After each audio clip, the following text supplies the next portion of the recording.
A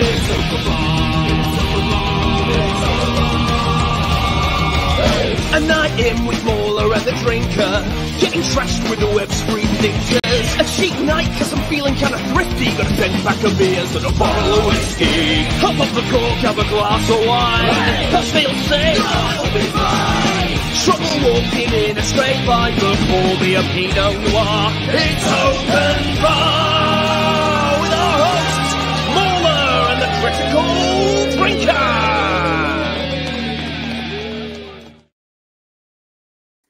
All right, well, I believe that is our cue, MauLer. Well, finally we're here. Everyone's so excited. Chat's like, yeah, Star Wars, woo! It's like, yeah. I mean, this is the situation we find ourselves in. It's funny as well, right? Because I wanted to get prepped for this, and this bottle was full when I started, like, just getting set up for this stream, and already I'm like a third of the way through. So crap. It's so funny. I know you so well at this point. I didn't even entertain in a million years you meant anything other than alcohol. Oh, do you mean like sound setup, visuals, background, costumes? Like, no, drinks. He means drinks. Yeah, definitely. Do you think I'm going to talk about the Acolyte if I'm sober? Yeah. I need something to get me through Recommended this. Substances should be considered when consuming the Acolyte. I think so. It transforms the experience and it makes it almost palatable in some cases. So, I mean, that's the best I can say at this point. They also say having a few extra people along for the ride can help.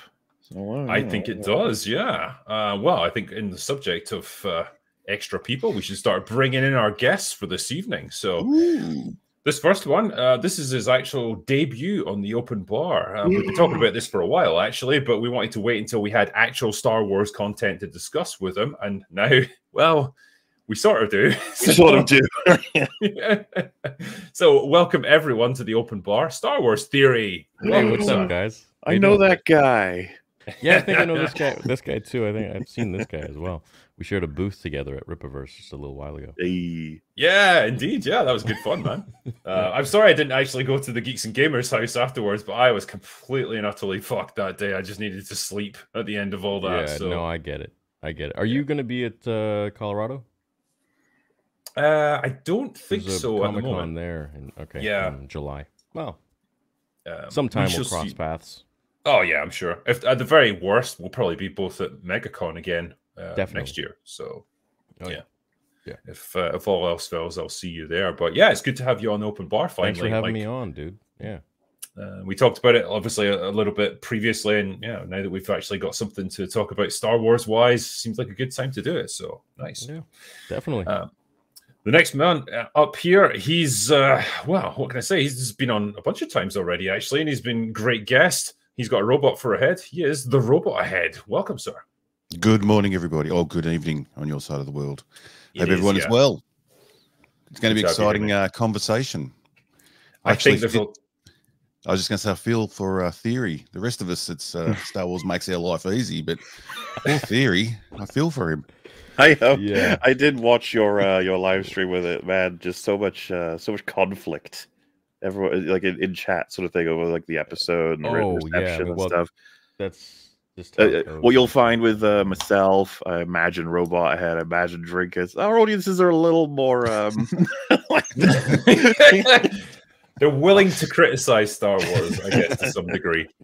I get everybody. I get people who are like, I love this. I get people who are like, this is shit. What the hell? And then it's just kind of like, then they start fighting each other, and it's just it's an interesting. No, yeah, and I appreciated when I was listening to you. You said like, look, people who like it, then they don't have to be shills, and the people who hate it, they don't have to be the racists or anything. It's just like chill out. Calm down. Apparently, nerds hate gay people. So that's the new one. Yes. Yeah. We hate women and we hate gay people. Right. Yeah. Right. But yeah, I mean, this is the great thing about the discussions that we have here. We can at least be like civil and just have a good time with it, you know, because ultimately we're not hanging our entire existence on this stuff. It's just something that we're interested in, we care about. And so I think there's a lot of interest in points of view to get across with this. And that's what I'm looking forward to. Yeah, me too. Yeah. Discussion. And next up, another man joining us from that weird southern hemisphere, which I don't fully understand, but he's here anyway, is Echo Chamberlain. Welcome back to the open bar. Hello. Hey, lads. Yeah. Watching the Acolyte and sharing a stream with an Australian, these are bleak times. We'll get through it together. Times, desperate measures. Yeah. Well, as is tradition on the open bar, before we get rolling properly, I like to give some pointless information about the year that we're based around. So in this case, it's 1998. So I would like to tell you guys some pointless facts about 98. There's some stuff that happened in this year, actually. It's kind of an interesting one. Google was founded in this year. Way back in the heady days of 98, Google Inc. was founded for the first time. The iMac also launched for the first time. And the first ever MP3 player was commercially available in 98. Good times. Yeah. Bill Clinton was impeached over the Monica Lewinsky scandal. So, yeah, swings and roundabouts, really. Also, Mr. Beast was born in 1998. Mr. Beast was born. Truly. I was looking up famous people born in 98, and I was like, never heard of you, never heard of you, never heard of you. Mr. Beast? Oh, I've kind of heard of you. Like, yo, okay, I'll put you in. And it's like, just imagine a little infant with that weird, crooked smile that he has. Yeah. Really strange image. 98, though, as a fucking teenager in 98. How is he only born then? That's Fuck crazy. you, Mr. Beast. Stop I didn't being know he so was Picture young. being born with a handheld camera, being like, "Get this on YouTube now." It's my origin story. Yeah. Also, as a slight point of interest, at the 70th Academy Awards that year, Titanic scooped 11 Oscars, which is pretty good going, I would say. That's not a bad day out, I think. Yeah, not the worst thing ever. No one's ever done more than 11, have they? Like Gone with the Wind or something didn't. No, I think Do 11's more, the record, isn't it? I think it is. Yeah. I think they did okay. But yeah, in terms of movies, actually, just in case you were curious, the top 5 of the year were Titanic, obviously, Armageddon, which I love. I fucking think Armageddon's a great movie, and I will fight anyone who says otherwise. It's like completely ridiculous and over the top, but I love it for it. Saving Private Ryan, which, you know, very well, well earned. Weirdly, Something About Mary. Well, that was fourth place in terms of domestic box office gross. There's Something About Mary. And in 5th place was The Waterboy. So in the top 5 movies, 2 comedies. Of that year, 2 comedies, yeah. Well, imagine that in today's world. Well, The Waterboy, can we call that a comedy? I think it is. Most people would class it as a comedy. I would say it's a comedy, yeah. Definitely a comedy. But it was also the year that gave us The Truman Show, Good Will Hunting, The Mask of Zorro, which we've covered, Blade, and LA Confidential. And in terms of video games, the best games of the year, or the top-selling ones, were Zelda, Ocarina of Time, Resident Evil 2, great game, Fallout 2, Half-Life, Metal Gear Solid, and Tomb Raider 3.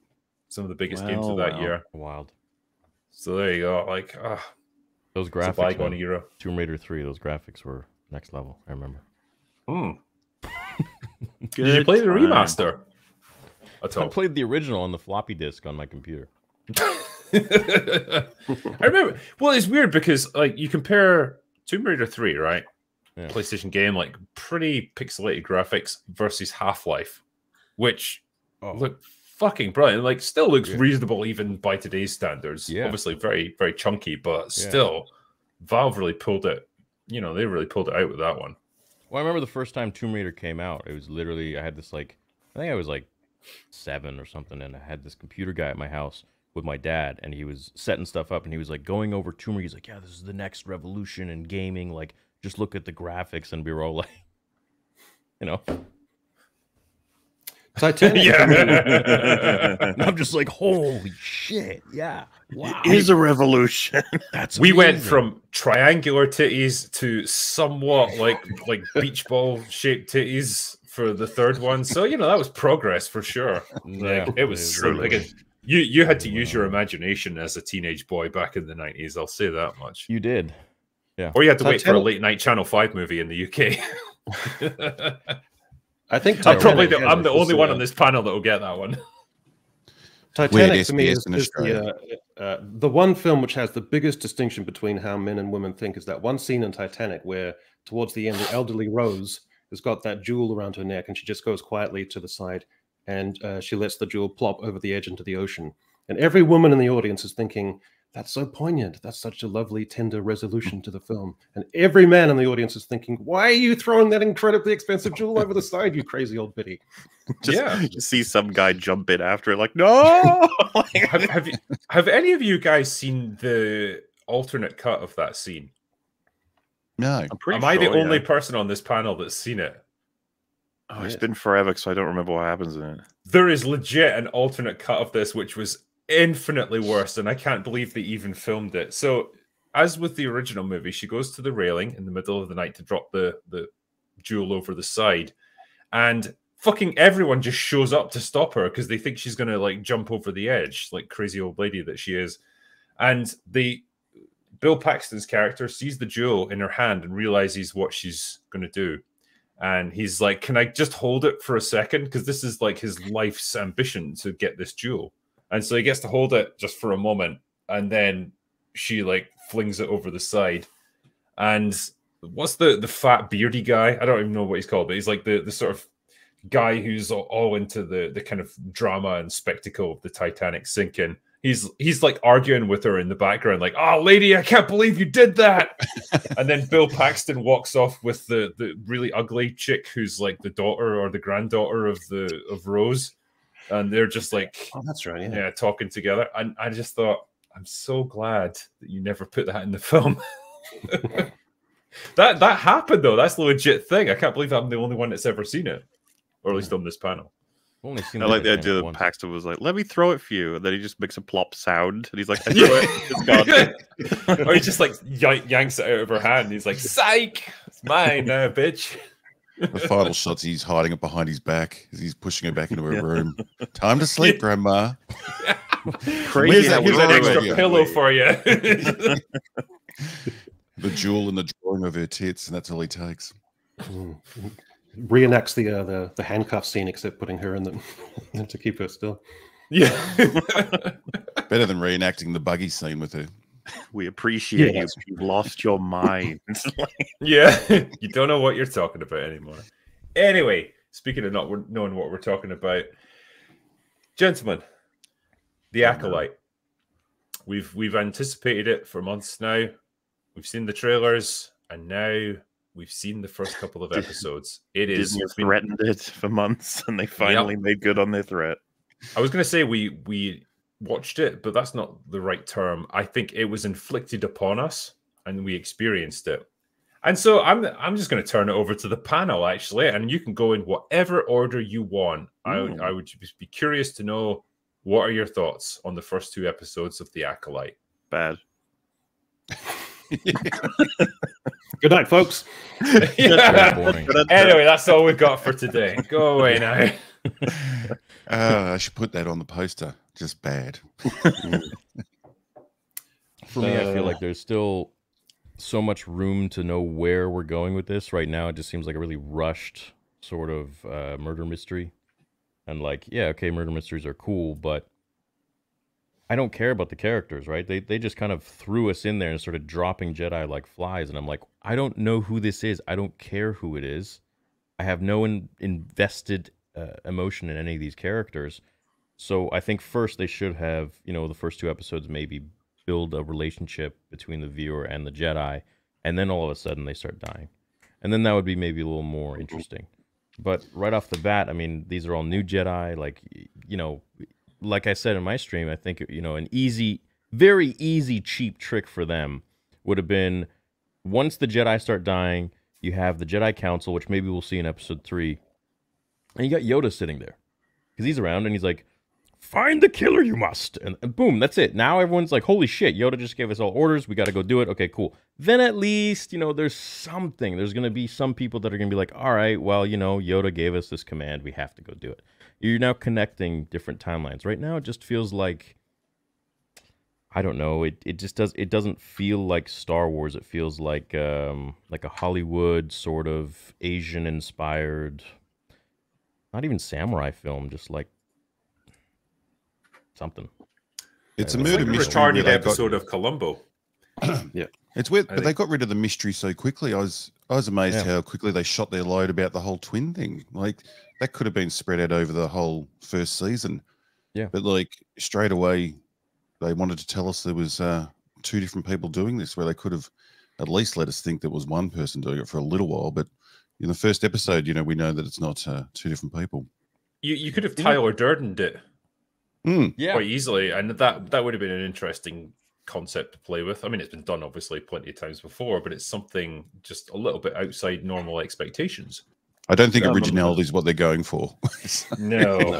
A lot of people figured it out pretty easily from the trailers, but they did day to night swap a scene to try and trick you into thinking that Carrie-Anne Moss would last longer than 3 minutes in this show, at least as living.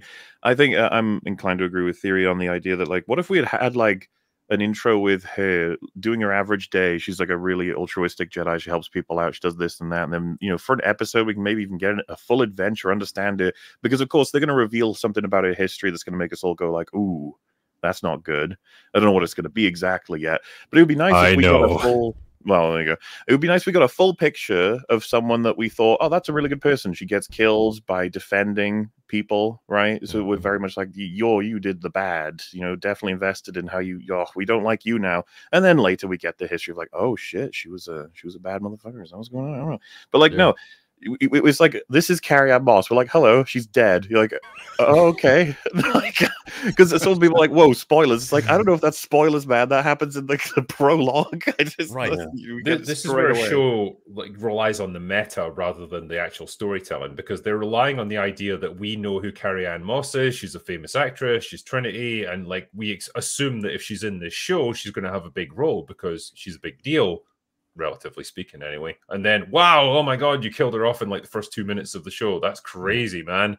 Yeah. But like, if you didn't have that, there's nothing in the story that would make that significant. It's just a character that we know nothing about. Right. So we're not going to feel sad that she's dead. We're not going to feel any sense of like impact or loss because she's just a random person that's we didn't get any info on. Yeah, it's a good point. They usually just rely on us knowing the characters. Like, Ahsoka, so just follow her in this boring series for 8 shows where nothing happens. With this, they're just not even relying on the character, but just the actual actress that you know her. So you better care when she gets killed in 5 seconds. Right. Yeah, big names. And then that's something that George Lucas always strayed away from, right? What was it? I think Michael Jackson was going to be Jar Jar. And he's like, no, I don't want big names because it detracts. Hang on, was that really going to be a thing? Yeah, I believe so. Yeah, Michael Jackson. That would have been wild, man. I want to see Jar Jar Binks moonwalking across the stage. That just puts a whole different spin on it. He's a hee-hee. That's on par with putting Jean-Claude Van Damme in the Predator suit. Right, yeah. Can you imagine Jean-Claude as Jar Jar? That would be sick. Why is Jar Jar in bed with Anakin? Why are they sharing a bed all the time? Yeah. You know what I loved as well? Because you think if you're going to build up this character as a deadly assassin, like a cold, calculating killer, whatever, May, sorry, that I'm talking about, she'll approach Carrie-Anne Moss and just fucking straight up kill her. But instead she's like, okay, she walks right up to the table that she's at in this bar, and then she's like, attack me with everything you have. And like everything you have. Yeah, it's just so clunky, and it seemed to get worse because when she does it again later, it's even worse for some reason. It's just the writing's incredible. What I took from that was like she has strict rules from this Sith who somehow is around and like showing himself before the prequel trilogy. She can't use a weapon. She has to engage. She can't like sneak attack these dudes. She has to engage them in like full combat. They have to be ready for it and test herself essentially like 100%. Which is weird because she's so categorically worse than Indara's her name, right? Like, had Indara used her lightsaber on her early in the fight when she started attacking and hurting innocent people, she would have lost that fight instantly. Yeah. Instead, she tricks her with 2 throwing knives, which I thought was so fucking lame. Seeing a Jedi Master go out because a kunai goes, beep. He even makes a little floop sound, and it's just like, oh, okay. And as everyone's pointing out, like, okay, so you can survive getting a lightsaber shoved through your fucking spinal column, and you're fine. But like, someone throws a throwing knife into your chest, and it's like, that's it, instant death, I suppose. Literally, like, wow. Like, I made a tweet about this yesterday, and it's like popping off a bit now, and everyone's just like, no, why are you hating on the Acolytes? I'm literally if anything, praising the Acolyte compared to Kenobi and the other absolute horseshit projects that they've created where lightsabers now have no meaning. Like, you could get stabbed, you could get decapitated, and you'll still be okay. But a little knife... You know what makes this show super boring?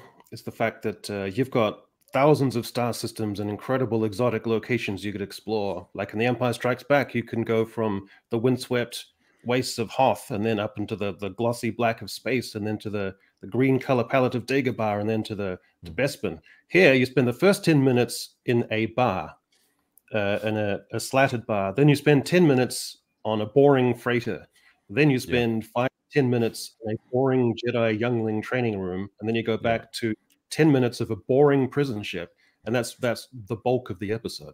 And every set we've seen before.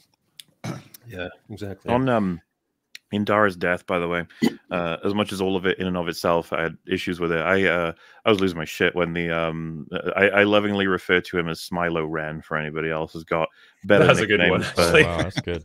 He's the fact that he said, "Do not directly attack a Jedi. You cannot kill them with blades or lasers." I imagine he was looking at him like, "Oh well." I did. I just did. Like, I said that in my video. It's like that literally happened like 25 minutes ago.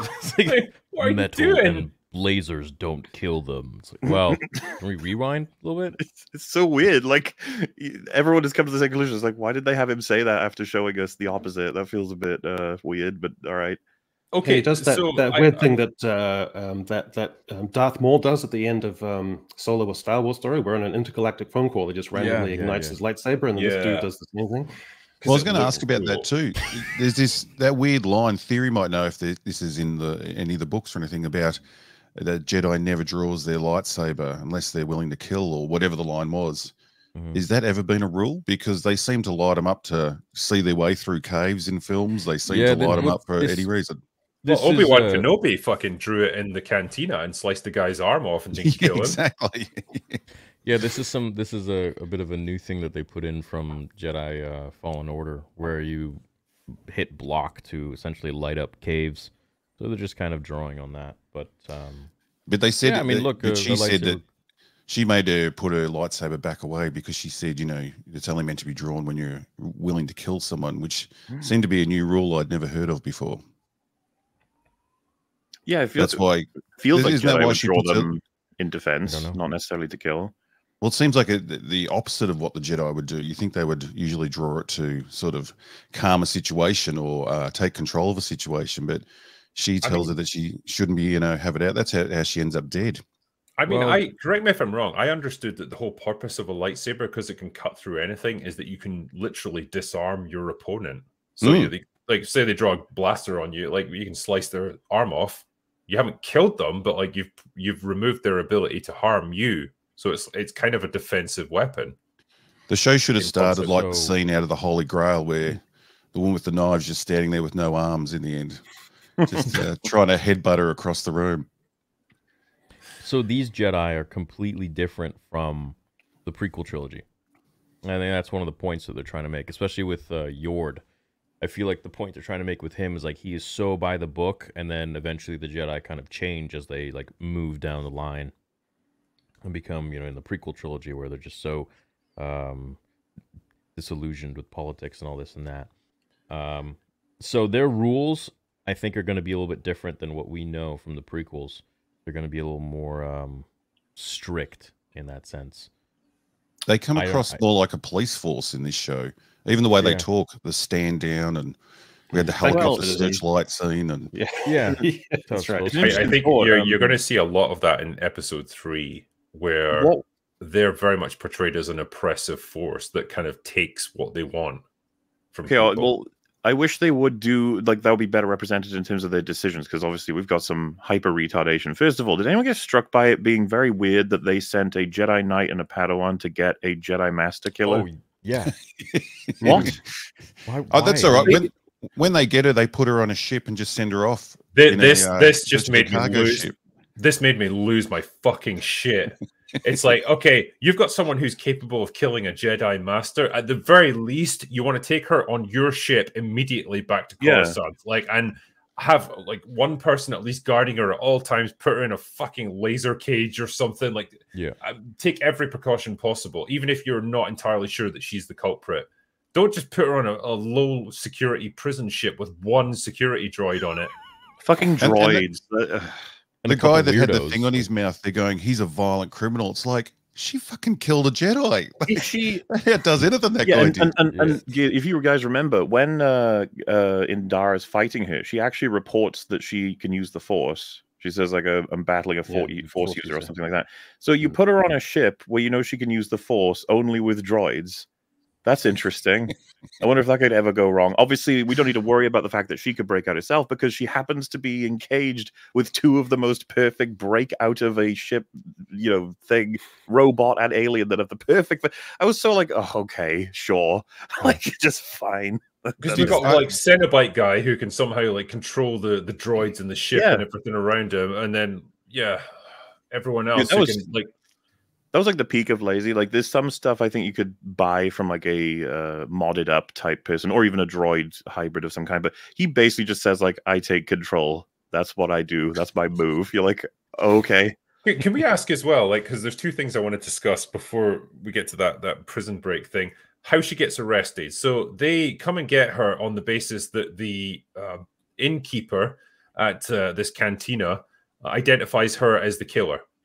Right, because I want to back up. He saw her twin commit the murder of the Jedi, and so that's it. Like, they've got her dead to rights because she looks exactly like her. Now, he's an alien, okay, and he saw a human female who's black and had her hair in braids kill a Jedi, and from that vague description, they were able to then get this one woman out of uncountable trillions of humans scattered throughout the galaxy. In the same style. I might have missed something. There's no hologram security footage of this. There's no DNA evidence. There's no genetic template or anything. It's literally just this guy saw a black woman kill the Jedi, and from that they were able to get her. But I loved that they literally... That is some deductive logic right there that I have missed. Because I like that they took a witness to the murderer's house to point out in the room that that's the murderer. Like, they actually took the witness with them. They didn't take a photo or a hologram or his evidence. He comes in the room and says, "That's her." So that was the one who did it. Took him on the ship away from his family and his business to fly across to identify this person. And it feels like it's... Sorry, on you go. What business? They're all dead. Wouldn't she have had a bit of an alibi? She's been on this ship the whole time and hasn't left. Couldn't they have? That's what I was going to say. Like, surely when you enter and exit a ship like this, there's going to be security logs, cameras, all kinds of things to prove that you guys caught it. They were very clunky about it, but at first set of lines, the guy is like, "We all went out to go blah blah blah last night. Why didn't you come?" She's like, "None of your business what I do in my free time." So the implication is that she just fucking sat in her room all night, but nobody knows where she was for sure. And you can totally just enter and exit a ship, a starship, without any kind of security protocol. Like, there won't be any log of like people entering or leaving the ship. And also, you could fly halfway across the fucking galaxy in a matter of like a couple of hours and come back after murdering someone in a ship that you don't own. You know, the solution to this would be that Trinity sees her and calls her Osha, right? She makes the mistake herself. Or there's a fucking security cam there that's got hologram footage of her doing We don't this. even need the camera. We could just... She recognizes it, and then she reports in, "I'm fighting Osha. Like, I know her. This is definitely her." And then, she realizes just before she dies, "Oh, no, this isn't her. This is the..." And then, So then at least the people she called in could be like, "Oh, yeah, you were positively identified by Master Indara," and then we get the confirmation from Theory just brought up, and I think this has been causing nothing but issues. The ability to mind read, like pulling anything and everything out of someone's head, is now causing major issues in every moment of this show, because like whenever they need information from someone's head, they keep trying to ask questions. When they sometimes, do you remember on the bridge for the Trade Federation ship, they talk to him for about 2 seconds, and then he's like, "Fuck it, I'm just going to get out of your head." It's like, what? Wow, okay, sure. Well, he does the same with the prisoner who escaped from the prison ship. It's like, okay, fine, I can't be bothered talking to you. I'm just going to like mind rape you. And if you show that, okay, great. If you show that, that means you better fucking do that every time you need to. But they don't.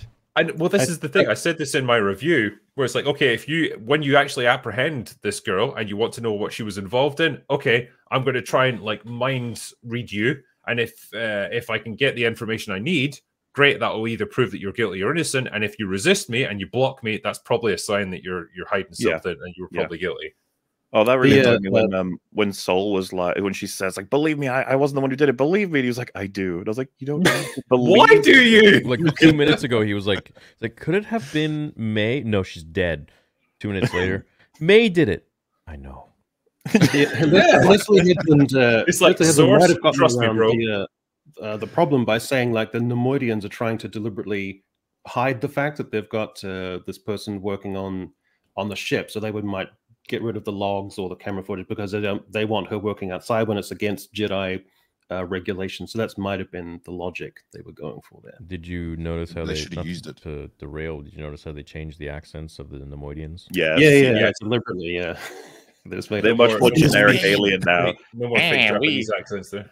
Our cargo is not disposable. I was just like, ah, you cowards. Like, wow. Yeah. Shoot them or something.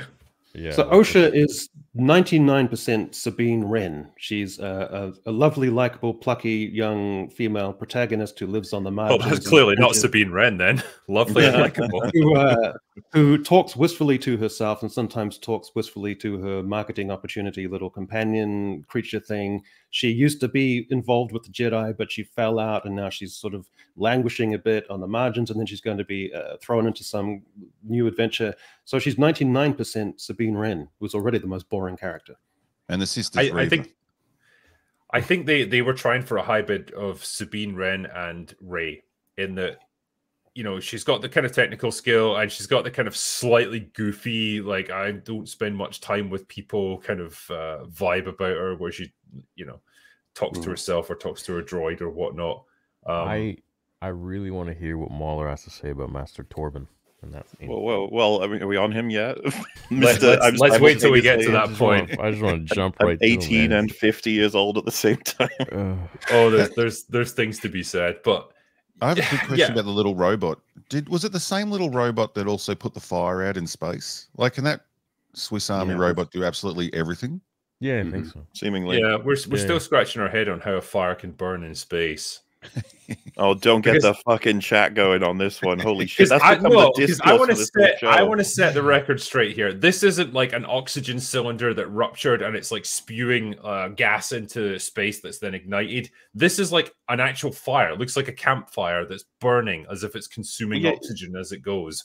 So, when you do this conversation, you have to lay out a bunch of basic physics. Otherwise, people think you're retarded. You have to say, like, I understand when a ship explodes, there is oxygen to burn. That's why when we see the explosions of ships and stuff, it doesn't bother us. However, it dissipates immediately. Is campfire. Fire blowing in the wind on a ship looks really fucking strange. And it's like, do you really think, because everyone is just convinced this is all the millions of people that are seeing this and being like, what the fuck? They all just hate. That's what it is. It's got nothing to do with being distracted by seeing physics like that in Star Wars. You're like, what? And they go, there's sound in space, losers. You're like, oh my God.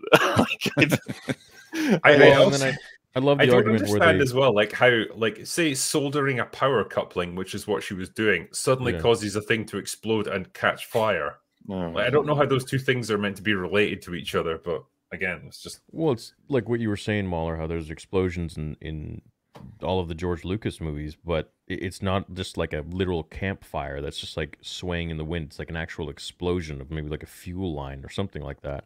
Yeah, it's like a 2-second explosion. But this is like an actual campfire just chilling. Like, all right.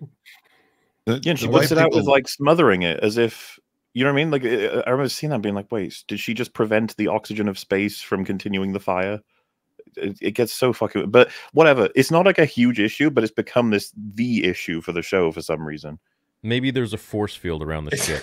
It reminds me of that Futurama episode where they're underwater and like their house burns down. It's like that raises so many questions, and Bender's like, "Oh, sorry, I left my cigar lit. That's what caused the fire." It's like that just raises even more questions.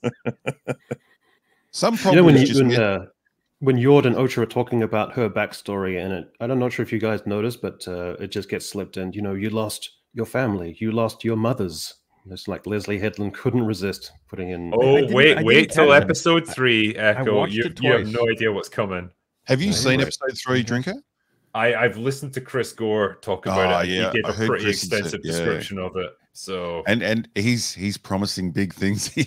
Whenever I hear him talk I've about seen a lot of buzz about how you got like the sentiment is you think it's bad now. You're like, oh, okay, yeah. Yes, I'm preparing myself for next week. I'm very excited. There's some problems like the fire that are just it's hard to explain to the people that are saying, you know, you're carrying on, it's nothing. But your brain just can't work out how it got on screen. Like you think the person that came up with that idea would have ran into one person between then and it being shown on TV that said, that's a bit stupid. Like, you know, that doesn't make any bloody sense. It's those problems that seem to stick that you just like, how the fuck did that make it on screen? I just don't understand. You know, I can't remember the guy's name, but like it's token male Jedi, like the black guy who's got his hair in sort of half dreads. Yort, that's the one. You notice how subtly they set him up as the fucking fool who's always wrong about everything. Outclassed by what is her name? Yeki something several times. I don't know. I honestly kept thinking it was Freya Allen from Witcher, like the actress playing her, because she looks so much like her, but then I realized it's actually the girl from Logan. The attitude feels off for a Padawan to be like you know, humiliating a knight. It feels like that's probably not something that happens. I know they're not it's not his Padawan, but at the same time you just feel when she's like, put your clothes on, it's just like, shut the fuck up, little girl. Well, you know how they've kind of tried to set him up as he's kind of pompous and quite full of himself, and he's very rigid, and he walks around like he's got a stick up his arse, and like very just like in love with the power of his position, and like everything about like people's interactions with him is about taking him down a peg.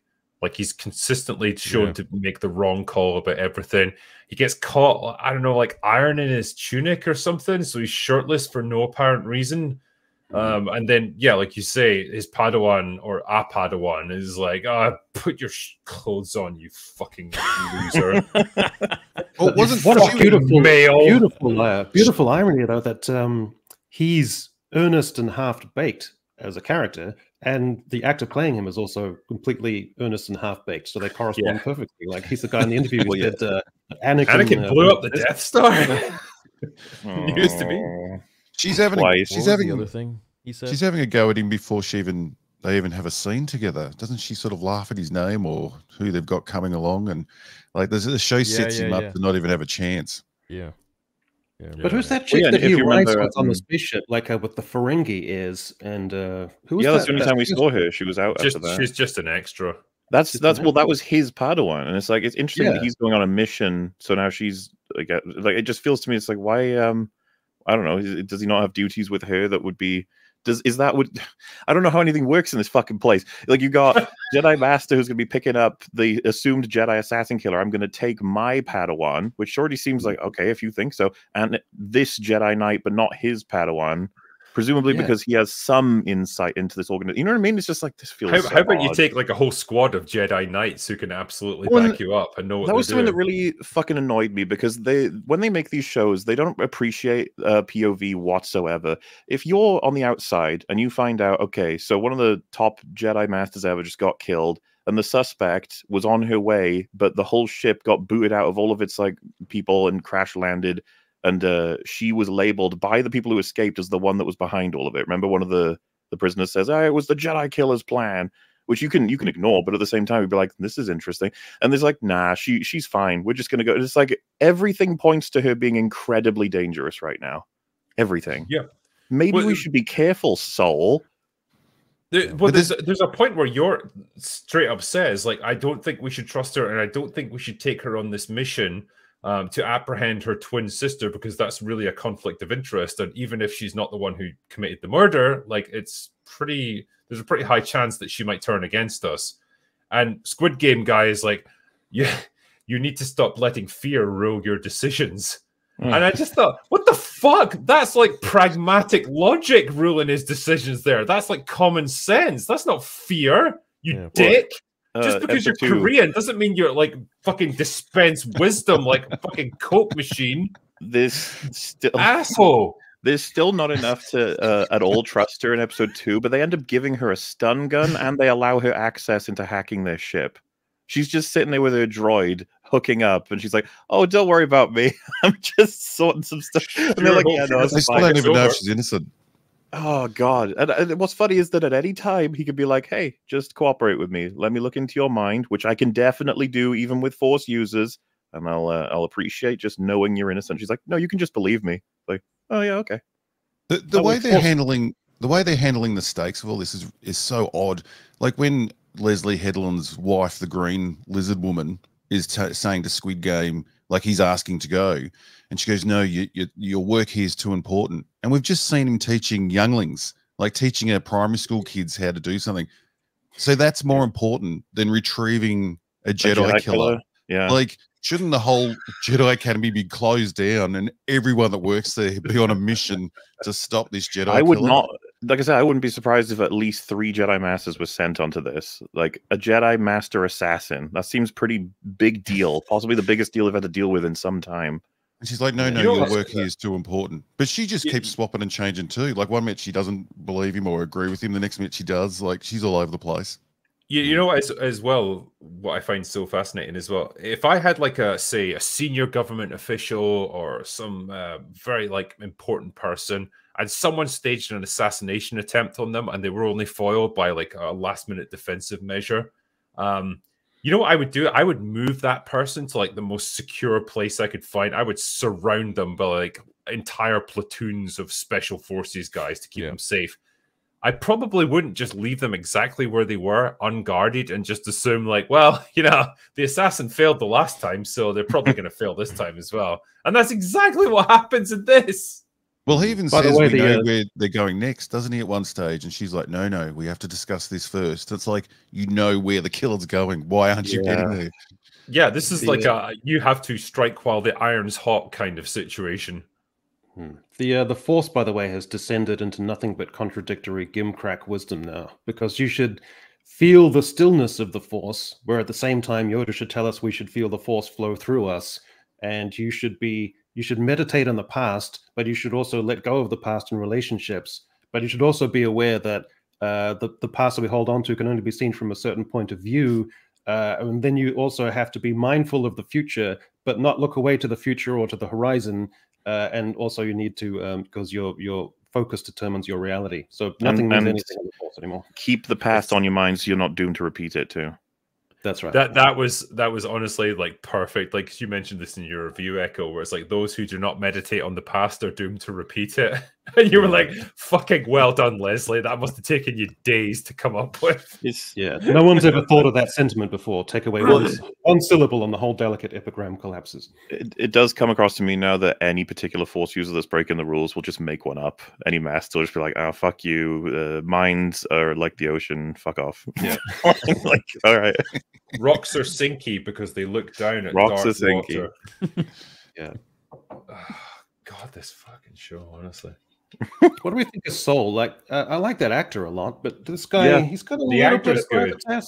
He's kind of likable. They're giving him nothing to work with, unfortunately. Yeah. I feel like even with the nothing he is trying, you get a lot of like sorrowful guilt expressions because he knows that that's the character's like history that we will discover. That as far as I'm concerned, we're in another show that's just relying on that. It's like, don't judge it yet. You got some stuff to give you context for, and it's like, I'm sure it's not going to make everything worse. Do you want me to give you some context for episode 3, the one that everyone's talking about? Yes, sure, yeah. I mean, you're probably aware of this already, but Chris Gore was going to fill us in because he's seen it already, but he was not able to make it tonight, so I'll try and do my best to fill in on his behalf. But the premise of episode 3 is that it's a flashback to 16 years prior when Osha and May were children together. They were conceived by their mothers. So one mother gave birth to them, the other one impregnated her somehow through the Force. I'm looking forward to that scene. That's some serious scissoring. That, like, if you go really hard at it, you can actually make it happen. It's just a question of rage. But anyway, they're all part of a coven of witches. So they're all female. Of course they are, because it's Leslie Headland. And the idea is that these two twins are powerful with the Force. Now, the Force is not as we understood it, as described by Yoda and all the other Jedi. It's no longer an energy field that flows across all living things. It's a thread that binds all creatures together. And if you pull on that thread, you can manipulate it to do whatever you want it to do, essentially. It's like puppet strings. So you can use it to fight people, you can use it to defend yourself, whatever you want. It's a thread now. So that changes the nature of what the Force is. And the galaxy, sadly, is not welcoming of women like them. Oh, Jesus Christ. Now, can you get the subtext, Women there, like gentlemen? Because this is really high level stuff. But the galaxy is not welcoming of women who prefer the company of other women. And this comes from a lesbian activist who made this. I'm going to put it out there. Maybe you can put the pieces together. I can't. I don't know what she was hinting at. So it is the gayest Star Wars of all time. Yeah. So anyway, so the Jedi show up as Child Protective Services and basically say, we hear that you have 2 kids who are Force users and are powerful, and we get to take them because that's what we are now. They are setting up the Jedi as the bad guys of this universe. The heteronormative people. Well, how aggressive do they get with the taking of them? So their premise is we want to test them first to see what their abilities are, and if we find that they are strong in the Force, like they say, pass our test, then we can essentially just take them. So Osha, strong female character number 1, wants to join the Jedi. We don't know why. She doesn't actually explain why. She just says, I want to be a Jedi. Whereas May wants both of them to stay there with the Coven. She wants them to be lesbians together so they can scissor into infinity and beyond. And so it creates a rift between them, but they come up with this plan where they're going to fake the tests. So when they do the Jedi test, they're going to pretend to get it wrong so that they fail, and the Jedi will leave them alone. But Osha fucks that up and actually passes, or the Jedi sense that she's got power with the Force, and they decide that they want to take her with them because she's conflicted. May decides that she's mad about this, so she says that she wants to kill her, and then burns the book that she'd kept, like detailing everything she knew about the Jedi, which then starts a gigantic fire which engulfs the village and kills all the lesbian space witches. And then May falls down a hole and apparently dies. What? And then Squid Game guy gets sad and takes Osha with him to become his Padawan. I'm not making this up. This is what happens. If this doesn't happen next week, I'm going to be really pissed off. Oh man. I'm willing to bet that Discount Venom is actually one of the mothers of the 2 girls. Wait, they're not again going to do the guy turns out to be a woman the whole time. They've done that 7 times. Oh, yeah, I'm sure they're going to. It's Ass Blaster all over again, MauLer. Prepare yourself. Task manager. Drink right. I know something in the chat. The Force is now an energy field, which is also threads, which is also midichlorians that live and exist within you. I kind of lost track now. Well, of all the things you could do, of all the things, how is this the Jedi's fault from what you said? It's just because they were there? Then she hates them? It sounded like, from what you told us, that the girl burns down the whole fucking place. But I imagine they're going to. So essentially, she goes from like, I disagree with you that we should join the Jedi, to I hate you, to I want to kill you, and then she like sets fire to her book as like an act of petty revenge, which then starts a fire which engulfs the entire village and the surrounding area, and all the lesbian space witches just kind of burn to death. I was expecting. So, what's like the big evil thing that the Jedi did, other than be there and want them to join the Jedi? Oh, the patriarchy, MauLer. I mean, I don't know what to say. Well, they didn't get May. Is that what the issue is? Or did they kidnap Osha at the end of it or something? I don't know. Well, I guess no. So, like, Squid Game guy gets sad because everyone died, and he's like, feels like he probably fucked up a little bit in his mission. And he says to Osha, like, as they're next to all the steaming pile of corpses of the lesbian space witches, don't worry, I'll protect you. I'll make you my Padawan, and I'll train you in the ways of the Jedi. And then she just goes off with him. But then it doesn't really work out, and then she gets sad and leaves him eventually. Maybe with the sight of a man, they all start burning their bras and just combust and just all explode from the penis being on the planet. But I think what they're essentially going for is that, like, only women have a true understanding of what the Force actually is, and the Jedi are just like kind of blunt instrument of trying to impose their will upon the Force and use it as a weapon that they can wield against other people. Fucking stupid Yoda. He had no idea what he was talking about. No way. Well, yeah, I mean, Theory, do you want to maybe introduce that link you've got as well? Yeah, because I can't. I'm trying to open it here. Sorry, in the chat. Are you able to like share it with us, and I can just bring it up so that everyone can listen to it? Yeah, sure. Because it's very relevant as to if what you're saying is true. Is whew, man, poof indeed. This is why people are saying, like, wait until you get to episode 3. Like, episodes 1 and 2 are nothing compared to what they're going to do. All right, here we go. Yeah.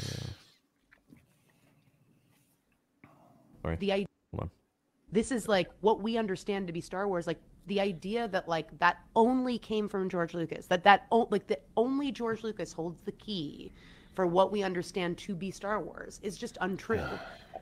And I think the prequels are an excellent example of that. I mean, the idea that like when you're hiring a director, that everyone is sitting in there waiting for George Lucas and not for the person who's going to know to hire Ralph McQuarrie. That's the problem. That's the misogyny and the problem with the auteur myth. It's always the misogyny today, because they're not thinking this is the person that will hire the right people, and this is the person that will be able to create the lookbooks and direct people to get them to that place. They're just thinking, do you have all the answers? And the truth is that nobody does, and anybody that says they do is lying. This is like what we understand to be Star Wars. Like the sanctimony of that boils my piss. Came from George Lucas.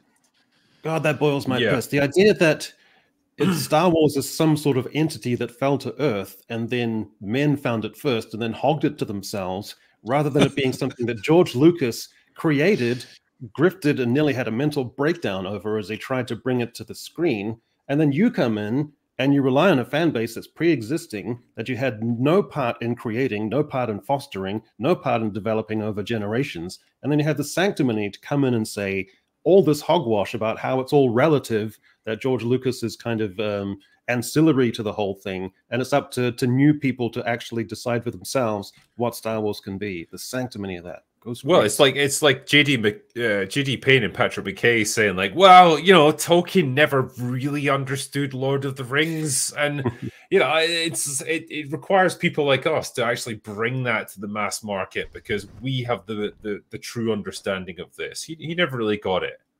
That's the same analogy there. Yeah, it's a pure narcissism of a person with way more ego than talent. The ego, I can't imagine having that sort of ego. Like, it's just out there. They can freely speak like this and just think nothing of it. Just think that's normal. I'm not saying anything wrong here. Yeah, and the other thing. Oh shit! Oh no! Why have we lost Theory? Theory, come back! Come back! He was on our side. Yeah. Where did he go? Now's not the time.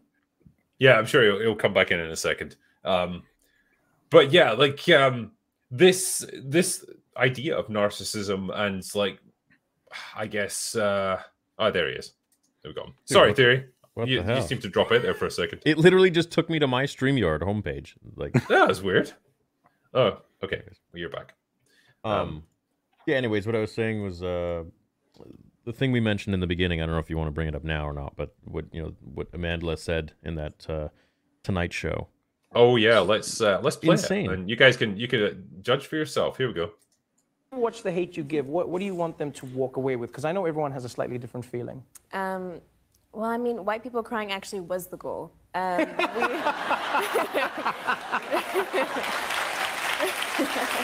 Give her a round of applause, everyone. Well done, you. Yeah. Well, yeah, thank you. Thanks. I imagine, I don't know, man. Like, I imagine you made a show that was like super racist against black people or something, and they complained, and you just went on a late night talk show and said, "Ah, well, black people crying was the goal," and got loads of applause. Like, how's that considered okay? I don't know how much abuse Star Wars fans are like. We just want good stories, man. We don't like. We got Kathleen Kennedy saying that we hate women. You got Leslie Headland or whatever that interviewer saying that we hate gay people. Nerds hate gay people or something like that, or we're threatened by them. And then now the show is meant to shit on white people. I mean, I don't get, like, what the fuck else do you want? Like, we just want good stories, man. Like, leave us alone. And what, you know, I really want to bring up the topic we were talking about backstage about how nerds were literally the outcast. Yeah. We accepted everybody. We don't care if you're gay, straight. We don't care if you're a man or woman. A girl who's a nerd, a girl who's into Star Wars. Are you kidding me? Please, I'll wife you any minute. That was the kind of our way of thinking, is that we would accept everybody because we were outcasts. No one liked nerds back in the day, but now it's like completely shifted where being a nerd is cool and trendy, and you can make money from it, and you can join the clique. It's bullshit, and it's become this like weird political, I don't know what perversion of what it once was. On that thought, I saw a tweet saying something like, you know, racist, bigots, blah, blah, blah, no longer welcome in Star Wars. And then someone quoted it saying, since when was that like the branding of Star Wars? Like, welcome all bigots and racists. Like, what? Why are you pretending like updated our policies? Yeah, I mean, it's kind of, well, the best way I could liken this is like, say you just got a group of friends who gather together to play Dungeons and Dragons or something like that. Like, it's just a shared hobby that you all like. You come from all different walks of life. Like, fucking, some people are like gay or straight or like autistic or whatever, anything else you might imagine. Like, but they've all got this shared passion that brings them together. Yeah. And then one person comes in who's like, I'm into this as well, but I also really like Das Kapital. And I want you guys to all talk about like why like communism is the way forward for all of us.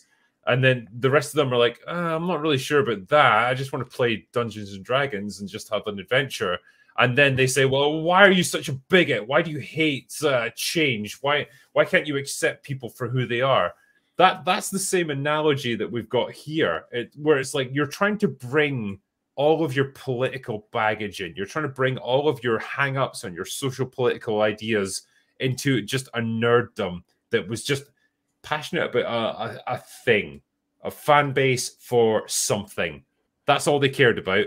And you've tried to make it into something else. And when people pushed back against you, you've just hit them with every slur under the book because that allows you to browbeat them into submission. Yeah, that's like what every fan base has become now. It's been infested with this crap. Oh, you don't. But they like also this? make out the You're sort racist. Of the bro dudes that, you know, all the bro dudes can go away that are racist and misogynistic, and it's like the bro dudes. We're into a movie about a wizard and a princess and a little gay robot, and like they went on this adventure, and it was all quite simple. We weren't bro dudes at all. Like, we weren't playing rugby on the rugby field. We were watching Star Wars. And they want to make out that it's sort of this crazy bro dude world Star Wars used to exist in. It's like, no, it's the nerd world. It's completely different. One of my favorite fucking nerd memories in that vein was me and a friend of mine were playing Top Trumps in high school. I think it was like elementary school equivalent for Britain. But everyone was doing football, so they needed like a goalie. No one ever liked to be the goalie. So we were just like, I thought, because I was very clever, I'll be the goalie. I'll just play Top Trumps with my friend in the goal. So like, and there was this point where we were particularly into it in terms of, you know, figuring out if either one was going to win. And we heard a bunch of like shouting. We didn't understand. It was like whatever, just completely. And you could. It was like fucking movie level. Think of the goal. You both sitting in like a third, like equally spaced, looking at each other. The ball slowly rolls between the two of us into the goal, and we both just looked at it like, "Wait, what?" And everyone on the team was like, "You fucking idiots!" And we were like, "Oh, I forgot." Yeah, the goal. I still imagine you as like a 10-year-old, but with the same MauLer like mask on. Yeah, my bad, guys. Still like glowing red eyes even back then. But here's the thing, like, diversity is great, and we love diversity that's proportional and isn't like the thrust or the main point of things. But they said in the New York Times interview that they want to showcase diversity, which means they want to go above and beyond what is conventional with diversity, which means at that point, they've made an aesthetic choice, a stylistic choice, a political choice, which then becomes subjective. And it's entirely okay for reasonable people everywhere to say, I'm just not particularly into that. I don't like it. It seems very messagey and preachy for me. It takes me out of the experience of watching the show. And I just don't like the approach you've got with it. And that's entirely reasonable. But they want to think of it in grandiose terms of it must therefore mean that you're bigoted or that you're morbid or you're reactionary in some way. And it's just not that at all. We're just not that into it. It's such an interesting choice of words as well. Showcase diversity. It's like literally say, like, you know, showing people a concept car or something and saying like, hey, we got diversity here. Aren't you impressed? Look at it. Look at the diversity that we made. Aren't we amazing? It's like, no, if you were smart, it would just be a natural part of what you've created. It's a natural part of the story, and no one would need to make a big deal out of it. No one would even notice it. It's just there. That's how you actually like influence people. Yeah. But when you make it into this thing, this battleground that you have to fight over, that's when you turn people against the very cause that you claim to uphold. There's a great, well, in fact, I can show you here. There's a great interview that's been doing the rounds on Twitter recently that really just like sums up everything about the Acolyte. I'm gonna ask you both because this is, I would say, arguably the gayest Star Wars, I think, by a considerable margin. And are you excited about that? Are you bracing yourself? Star Wars, not the It's pretty gay. Let's be honest. Leslie, how do you feel? Am I gay? Yes. Well, no, I know you are gay, but I'm asking, are you excited about putting this, you know, this is going to be a talking point. Is it going to be a talking point? I'm sure so. Because nerds are gay. Well, some nerds are very not gay and are very threatened by gay Well, that's true. But in my world, nerds are gay. Those are homophobes. Was this the fun element of... No, I don't think so. And yeah. This is... Why do they always say threatened? Like... What? I don't know. Those gays are going to come in the window and get me. They're like jump scares. What's it? I don't know, man. Every gay person I've met has been extremely like sweet and kind. I haven't had any threatened emotions towards them. Well, there's a lot to be said for framing, right? How do you choose to frame your position on a certain subject, right? And if you frame it as adversarial, you know, oh, I'm a gay fan of Star Wars. Are you threatened by me? Are you frightened of me? Does it bother you that I'm gay? Like the average person wouldn't even react to that. They would just like if you said I'm a gay Star Wars fan, I'm like, okay, cool, let's talk about Star Wars then. Yeah. Like the fact that you're gay doesn't even factor into it. I don't care who you love. But if you choose to make that your battleground, why? What do you hope to gain from that? You're going to turn away the people that you hope to win over. To your fact point that we've circled back to them pretending that gay's a problem. Like the 80s and 90s took care of all of that. Like no one gives a shit. Like or even you know, it's but they just keep pretending that we care. No one cares. Judge you as a person, you know? It's like me saying like I'm a straight Star Wars fan. All right. Wow. Okay. Nice. Hang on. All right. Calm down there. You white there. Yeah. Fuck. You are the enemy. Well, I mean, we, you know, across this stream, even we've been talking about how we would have preferred bigger and better character work. We would have preferred, fucking, I don't know what's going on outside. We would prefer a plot line that made a hell of a lot more sense, followed a lot more cause and effect, gave us a lot more of the world, followed what we understood to be the fucking world instead of just being like, we're telling our own story. It's like nothing to do with. You know, I needed to know who Carrie-Anne Moss was fucking. That's what needed to make. That's what would have made the story better. It's unfortunate we didn't get that. You know, oh well. Like, I guess what I'm saying is like it would be neat if they could try that at some point, really fleshing out. Because how many shows have we gotten now where they've either fucked up the characters that existed already or provided us planks that we can't do anything with? I think as Gary said, like if you play activist games, then you win activist prizes. Like if you hire lesbian feminist activist as your showrunner, you're going to get a lesbian activist show ultimately, because that seems to be all that Leslie Headland cares about, is like putting her experiences, her worldview into the show. And like Star Wars is just a convenient framework in which to build that particular narrative. That's not how you go about telling a story. That's not how it's meant to be done. No. Yeah, there's also the contrast that in the heterosexual sense, Star Wars is chaste and almost weirdly asexual. Like in Andor, the only functional positive relationship between two people was the two lesbians at the beginning. And so there's that. Plus, for those keeping score at home, Doctor Who now has the worst ratings and viewing figures in 60 years. And it's not because people are bigoted. It's because they just don't, they're not into the idea of a Doctor who has pizzazz. It's not what they think of when they think of the Doctor.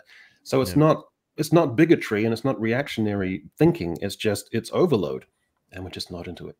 Their commitment to the cause is impressive, though. Like, how much money do these people have to lose before anything changes? Like, you know, we laugh at every show that comes out from Lucasfilm, and then they hand it to Leslie Headland, and you think they just do not care what the audience think, or do not care what the fans think. It's just they are so committed to this cause. It's just like, you look at Doctor Who. It's not, you can't even recognize it. It's just the same show. It does just wait till the Rey movie.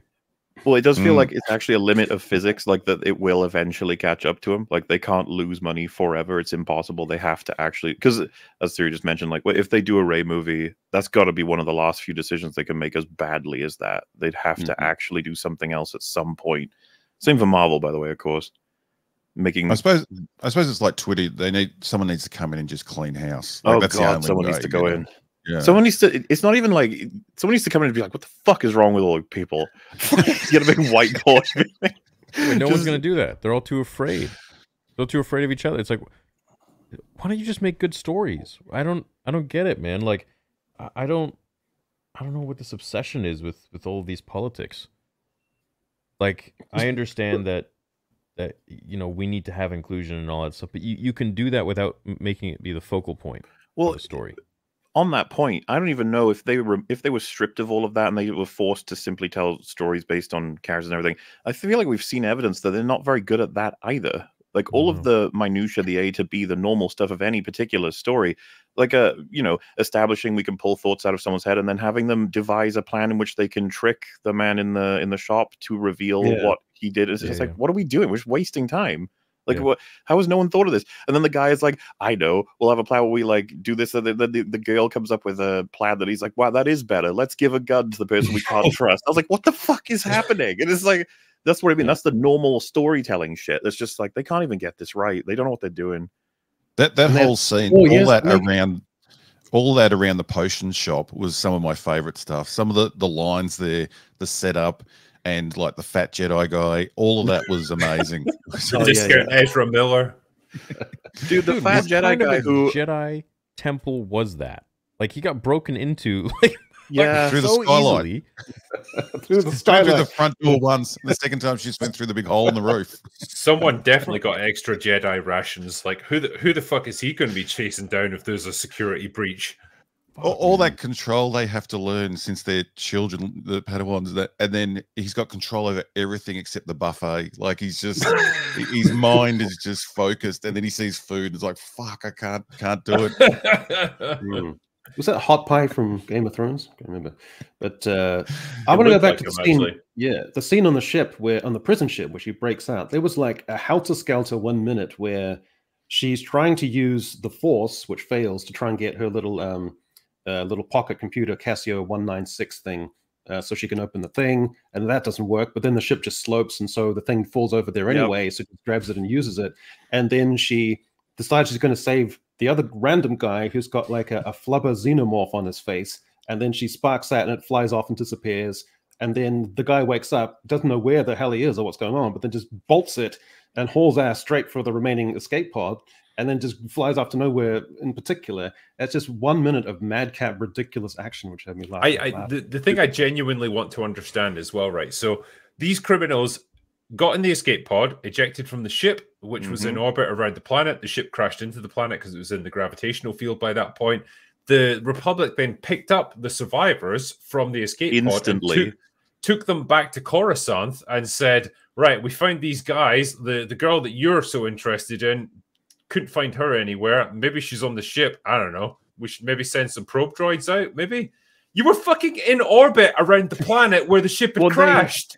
And you had a ship there which picked up the criminals in the escape pod. Why didn't you just go down to the planet and investigate the crash site? We need one so insane. Always pointing out these things. We need a character going, should we just go down to that planet and have a look? There seems to be smoke coming off it. No.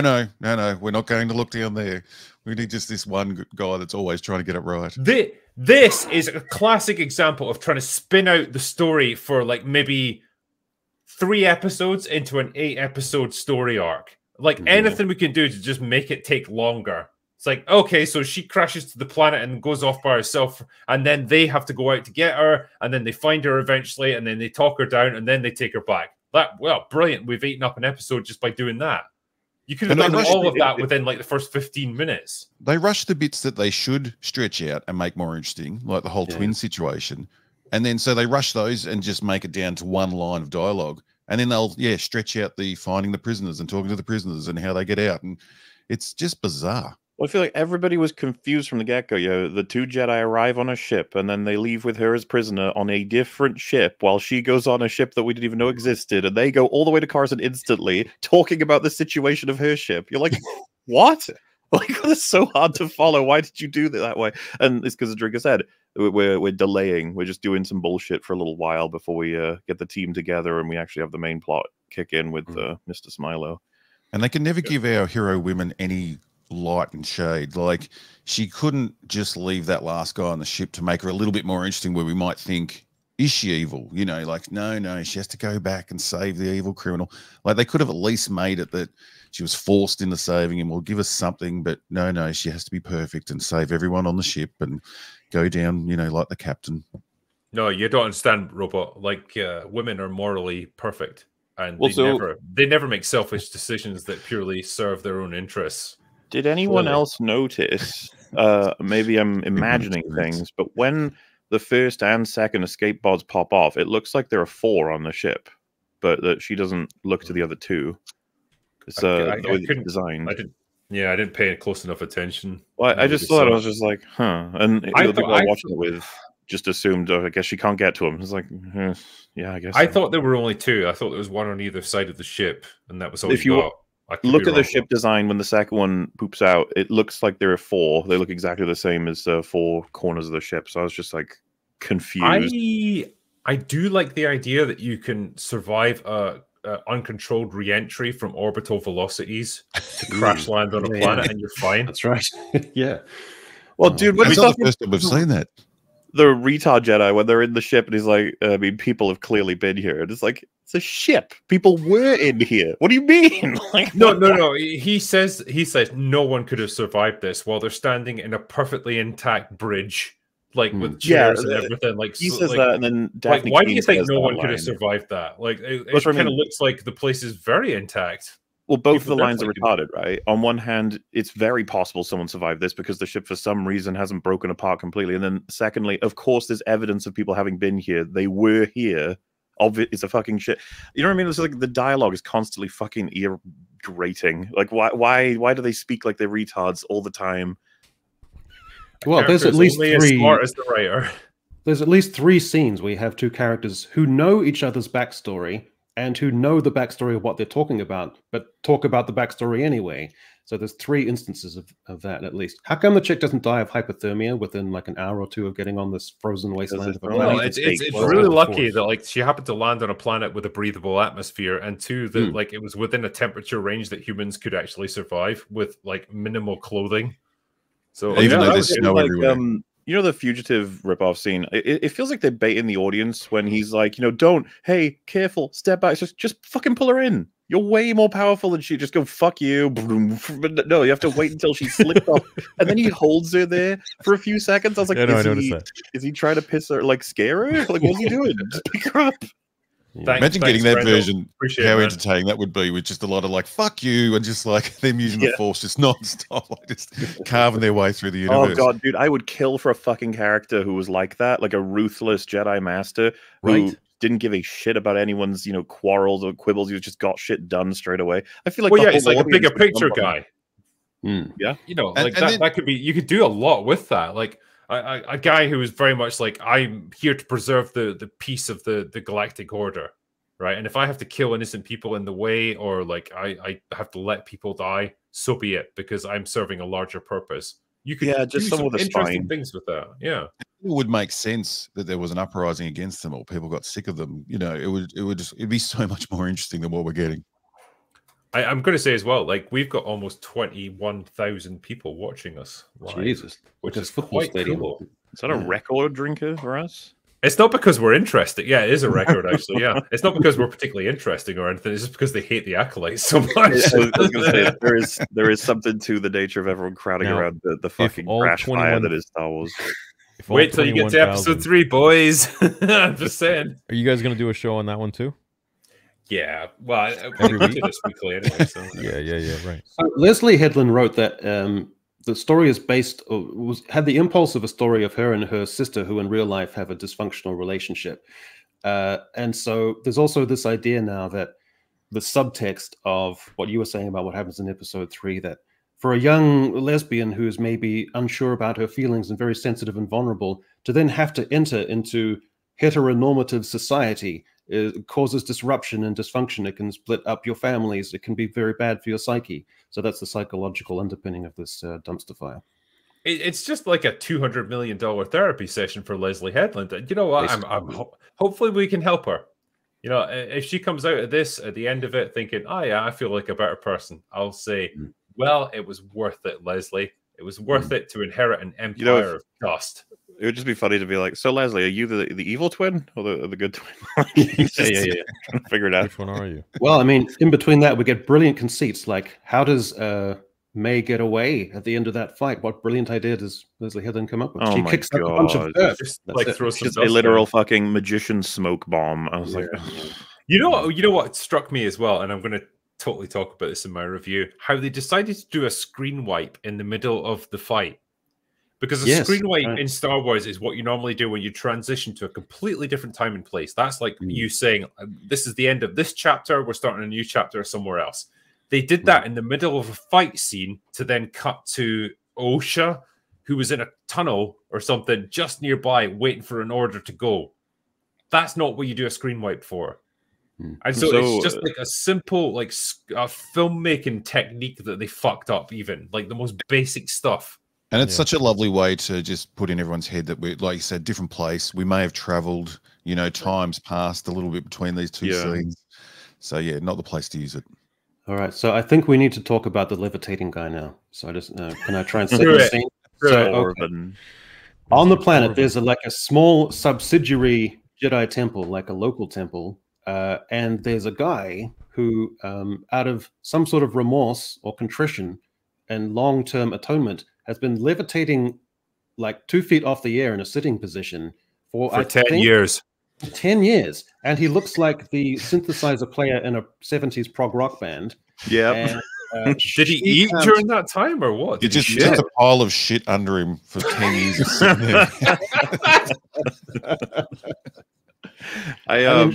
She goes in and she tries to kill him, but she can't get around like the force energy field around him.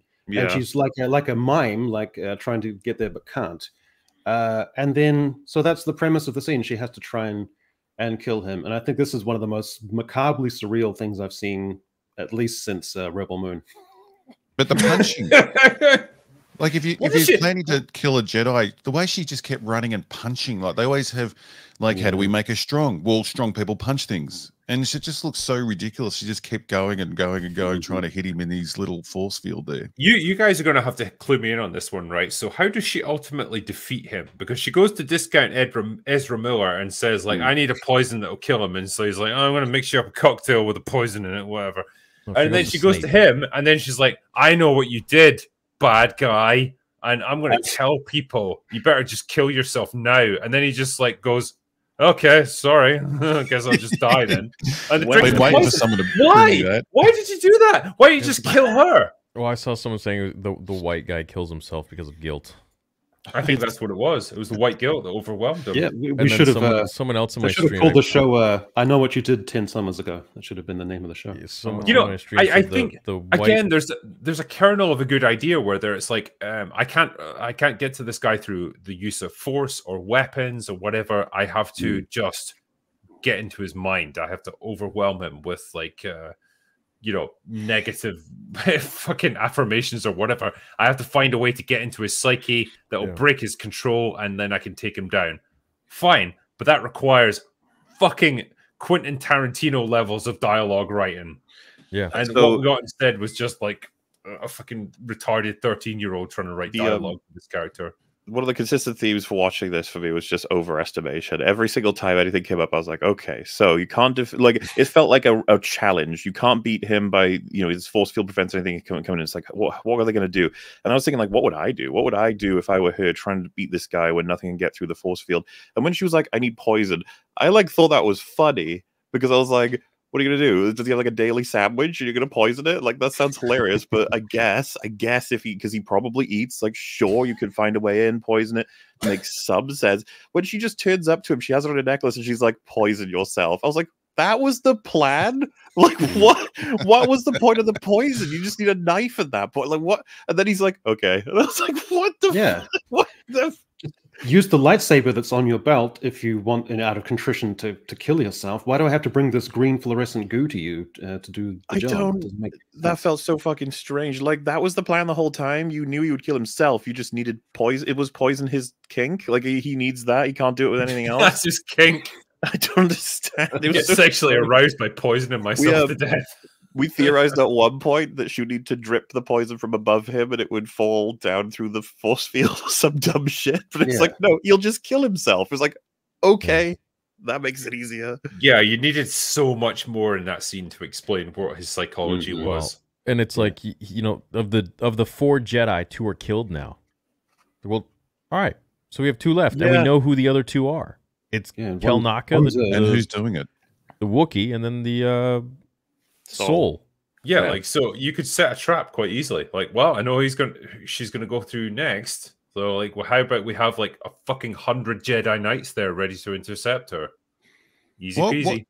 While we're talking about the poison guy, I'm also very confused in who knows about the twins, because he very quickly knew that it was the twin that had come to see him and knew the twin's name and who she was. Like, how did he have all that information? They thought she was dead from 16 years before, but everyone seems to know about the twins, but except for the Jedi that have forgotten that there was a twin and deleted her from the records, but everyone else seems to know. So, like, the main players in this story, like all the Jedi they're hunting down were the Jedi that were assigned to this witch's coven back 16 years ago. So all but how would that poisoning guy know about the twin? Well, he was there. He was one of them. But was he on the world of no men? Yeah. Well, so, and it's him, like a Carrie-Anne Moss, Squid Game guy, and the fucking fat Wookiee. They were all assigned to that particular place. When... No, but the guy that made the poison, he knew about the twin as well. Oh, well, she might have told him, I guess, right? Well, he also knows. He also knows about the Sith guy. What do you call him? Smiley face. Smiley.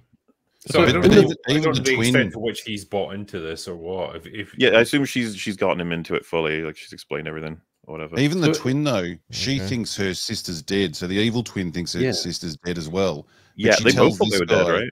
Yeah. And he assumes that it's the twin straight away. Like, it's just such an odd...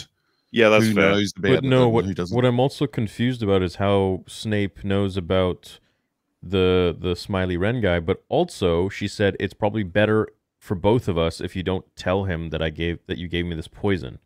Yeah. It's like, well, he's in cahoots with that guy too. Also, like, would it not become knowledge that he died from poison? Or like, what do you... Dude, she left the vial. Yeah. Also, if I was like the only guy, fucking, how do I even explain this? Right, if I'd murdered the guy who owned the fucking drugstore in town, the only drugstore, right, and then taken it over, and someone got assassinated through a drug overdose, you know what I would do? I'd leave. I'd leave town. Yeah, I'd leave too. The long arm of the law is inevitably going to come to me.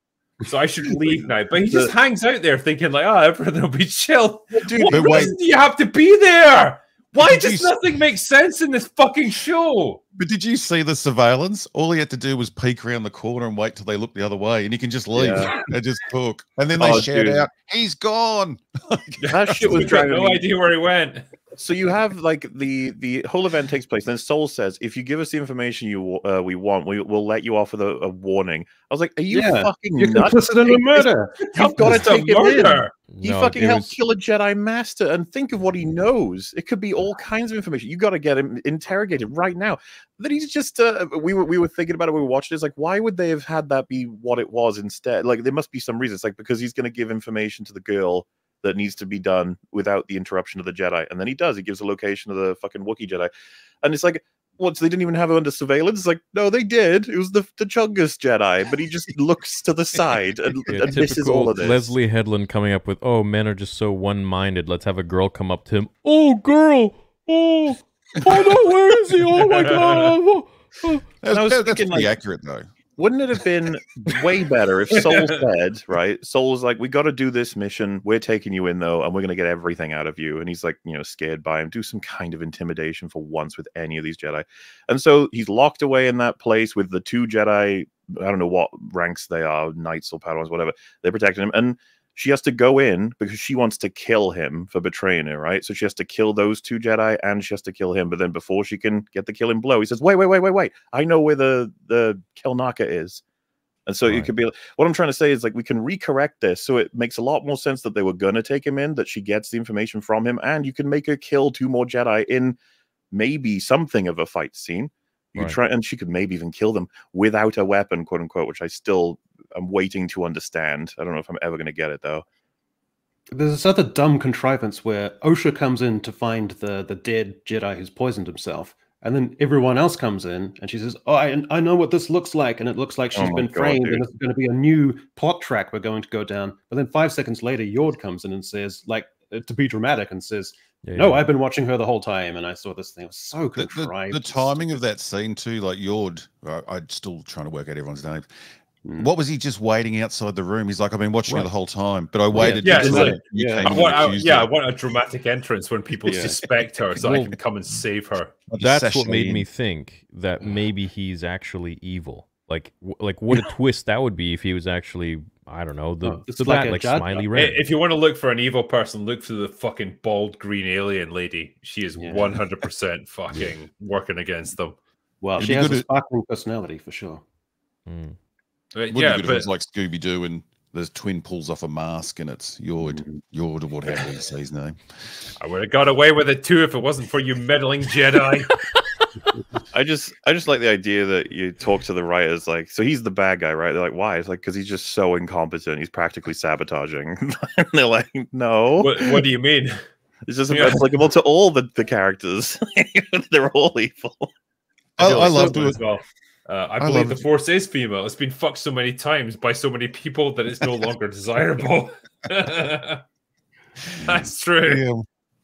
I loved when he gave the information about where the Wookiee was, and I'm sure he read out the wrong line of the script that described the planet when he said the relaxing retreat. It was just such an odd way to describe a planet of where there's a Jedi hiding and a kill. It was just super weird. It was like, she's like, where's it? It's a relaxing retreat on such and such. It's like, is he reading the brochure for the travel destination? Does it have spa facilities? Does it have a gym? To deliver that line when you're in a state of like harried stress, and you bother to say he's on a relaxing retreat on this planet, is such a weird thing to say.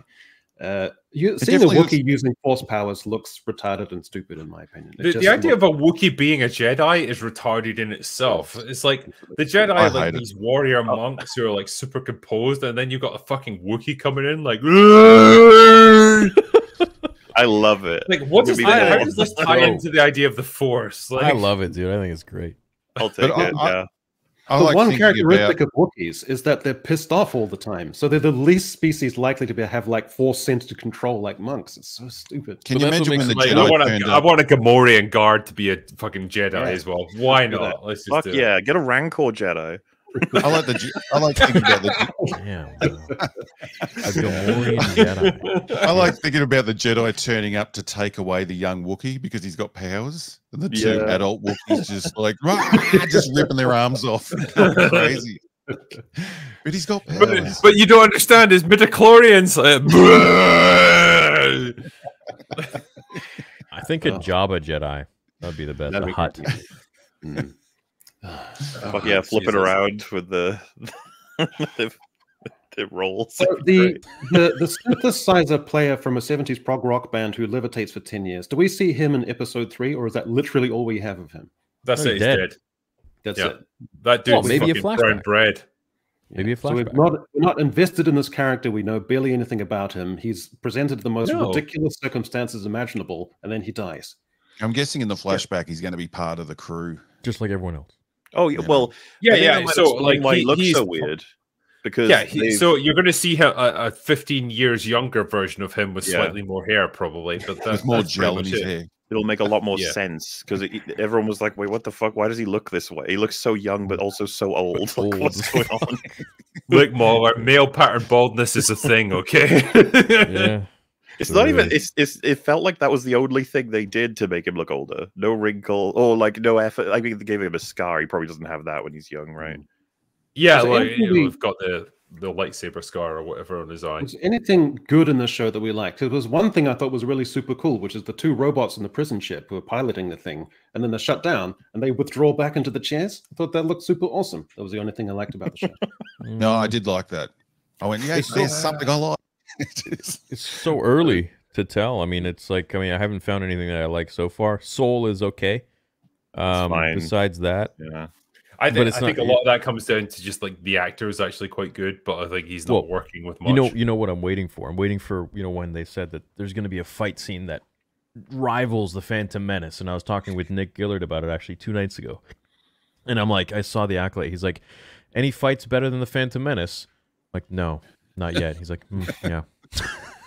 I mean, so like, I get what they were going for is... with the fight between Trinity and fucking strong female antagonist at the beginning, because it's super choreographed. It's like clearly going for a Matrix style kung fu fight scene where they're not making too much use of lightsabers, and it's more like a hand-to-hand combat scene. But it just felt so stilted and awkward. Like I said, especially with Carrie-Anne Moss, who's like fucking like 50 years old at this point. Like, are you really going to get her doing kung fu moves? I don't know, man. Removing entirely from all context, I think it could work in a different environment. But like, it just doesn't. I can't watch that scene and be like, why is she? It comes across as though Indara is ego-driven. That she's like, I'm too good to have to pull out my lightsaber. I will, however, watch a bunch of people getting beaten up by you and used as fucking meat shields while I don't use the most power I have to stop you. That shit annoys me. It comes across like a Jedi who's like, huh, you think you can get to me? Why don't you get through my minions? She reminded me of Oren Ishii from Kill Bill. Watching her subordinates get taken out first or something.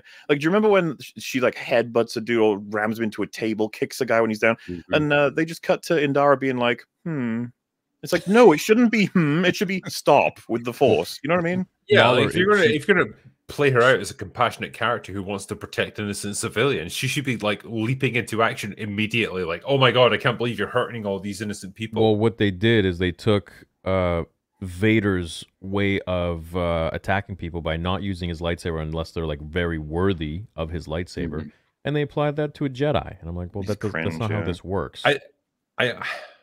It reminds me of like the old guard during the Napoleonic Wars. They were so fucking badass they wouldn't even fire their muskets unless they considered you worthy of them. So they would just bayonet charge you otherwise. And I thought, that's pretty fucking badass. But that's not what this is. This is retarded Star Wars. Yeah, it's annoying because if she just pulled out a lightsaber and chopped her fucking head off, it would have been over. But now we have to deal with all this shit. Yeah, Napoleon's Guard. There's one episode where they didn't want to waste bullets, so they had a bunch of prisoners. So they just marched them into ocean so they could just drown them rather than she just lets all these other people get smashed up around her just so she can take the measure of this new figure and find out what she's capable of before committing herself. Like Obi-Wan would never do that, I don't think. But when the bad twin arrived at the town, she's like, "Where's your Jedi?" Like she guards the town and protects everyone, and they all know where she is at all times. And then she sits there and watches people get beaten up and killed. That little guy at the top, it's like Darth Vader fucked a Jawa, like this little small creature with like orange glowing eyes and things. She says, "Where is the Jedi?" And this creature at the gates of the town just points in the general direction of the town, like somewhere. You're gonna have to give me more than that, son. Just that general direction. Oh god. Well, what would you want to see? The fighting is too choreographed. It's overly choreographed, overly stylized, to the point it looks almost banal, because you see it's been broken down into 100 increments of this hand goes here, we twist here, this goes here, we spin. How can they go wrong with this? It's like they did the same exact thing with Obi-Wan Kenobi, like where the fighting, the staging, the choreography, the shooting of it is absolutely retarded. Like if at the very bare minimum, you must be able to hire people who can shoot you a good fight scene. Like, okay, the writing might be dog shit, but like I can shoot you a fucking kick-ass fight scene with lightsabers. Not just a good fight scene, but a fight scene that takes advantage of character in a way that if Indara had got into it pretty quickly with the interest of defending people, not letting anyone else get attacked, but you also then play with, because I haven't seen the full series, so I don't know. But if you're going to give me that May has a very moral difficulty with Indara's, and like, I hate you because of the damage you did to the people I love, but whatever have you, then it's going to be really awkward for me to look back on that scene where she's using meat shields for innocent people. So I'd be like, oh, it doesn't seem like you're so fucking great. And I was thinking, what about an alternative where she does attack Indara there and then, and through the course of their fight, different projectiles moving different ways, something like a structure on the ceiling is hit and it begins to fall on some unsuspecting innocent person, and both of them use the force to stop it from falling on them at the same time, and they both like look at each other like, wait, what the fuck? You know, wouldn't that be way more interesting that we can be like, oh shit? It's almost like you should be writing for this show because you've actually got some basic understanding of where you should be going with these characters. I really do hate writer directors who don't see action scenes as options for character writing. They just see them as get the fight done. Then that's that. Like we need a fight here. Like you should have one of two things. One, there's some other stakes. There's something happening at the same time, like a ticking clock or some other circumstances that impinges on your fight and gives it extra drama. Or you use your environment. Rather than having a Western saloon with a mezzanine, and that's it, you have something The Empire Strikes Back, where you're going through warrens of strange sounding tubes and tunnels and deeply shadowed areas, and you're stalking and hunting each other. Either you use your environment or you have stakes, but if you just have a fight scene, it just looks like a stupid computer game, and I don't care. And the ticking clock would have helped with where she did it too. Like there was no reason to attack her in a bar in the middle of the day where all her friends are around to help. Like her confidence was so over the top that she could just walk in and take on a Jedi Knight. Where like if there was a ticking clock that the Jedi was about to leave or she had to go or whatever, just to give it some sort of reason why she had to attack her then and there would have made a lot more sense than just walking in and attacking a Jedi. Well, and imagine as well, like, imagine she gets increasingly fucked up from all these, like, reckless missions that she's forced to go on. Like, you have to attack a Jedi and defeat them with using only, like, knives instead of lightsabers or whatever. She gets, like, cut up and, like, she's exhausted and, like, beat up and stuff. But she's still forcing herself to go on because, like, she believes so strongly in this cause that she's part of. Again, that just would rip give you off a Kill pretty Bill. interesting insight into that character. Like she's forcing herself to go through all this stuff because she wants to achieve her objective no matter what.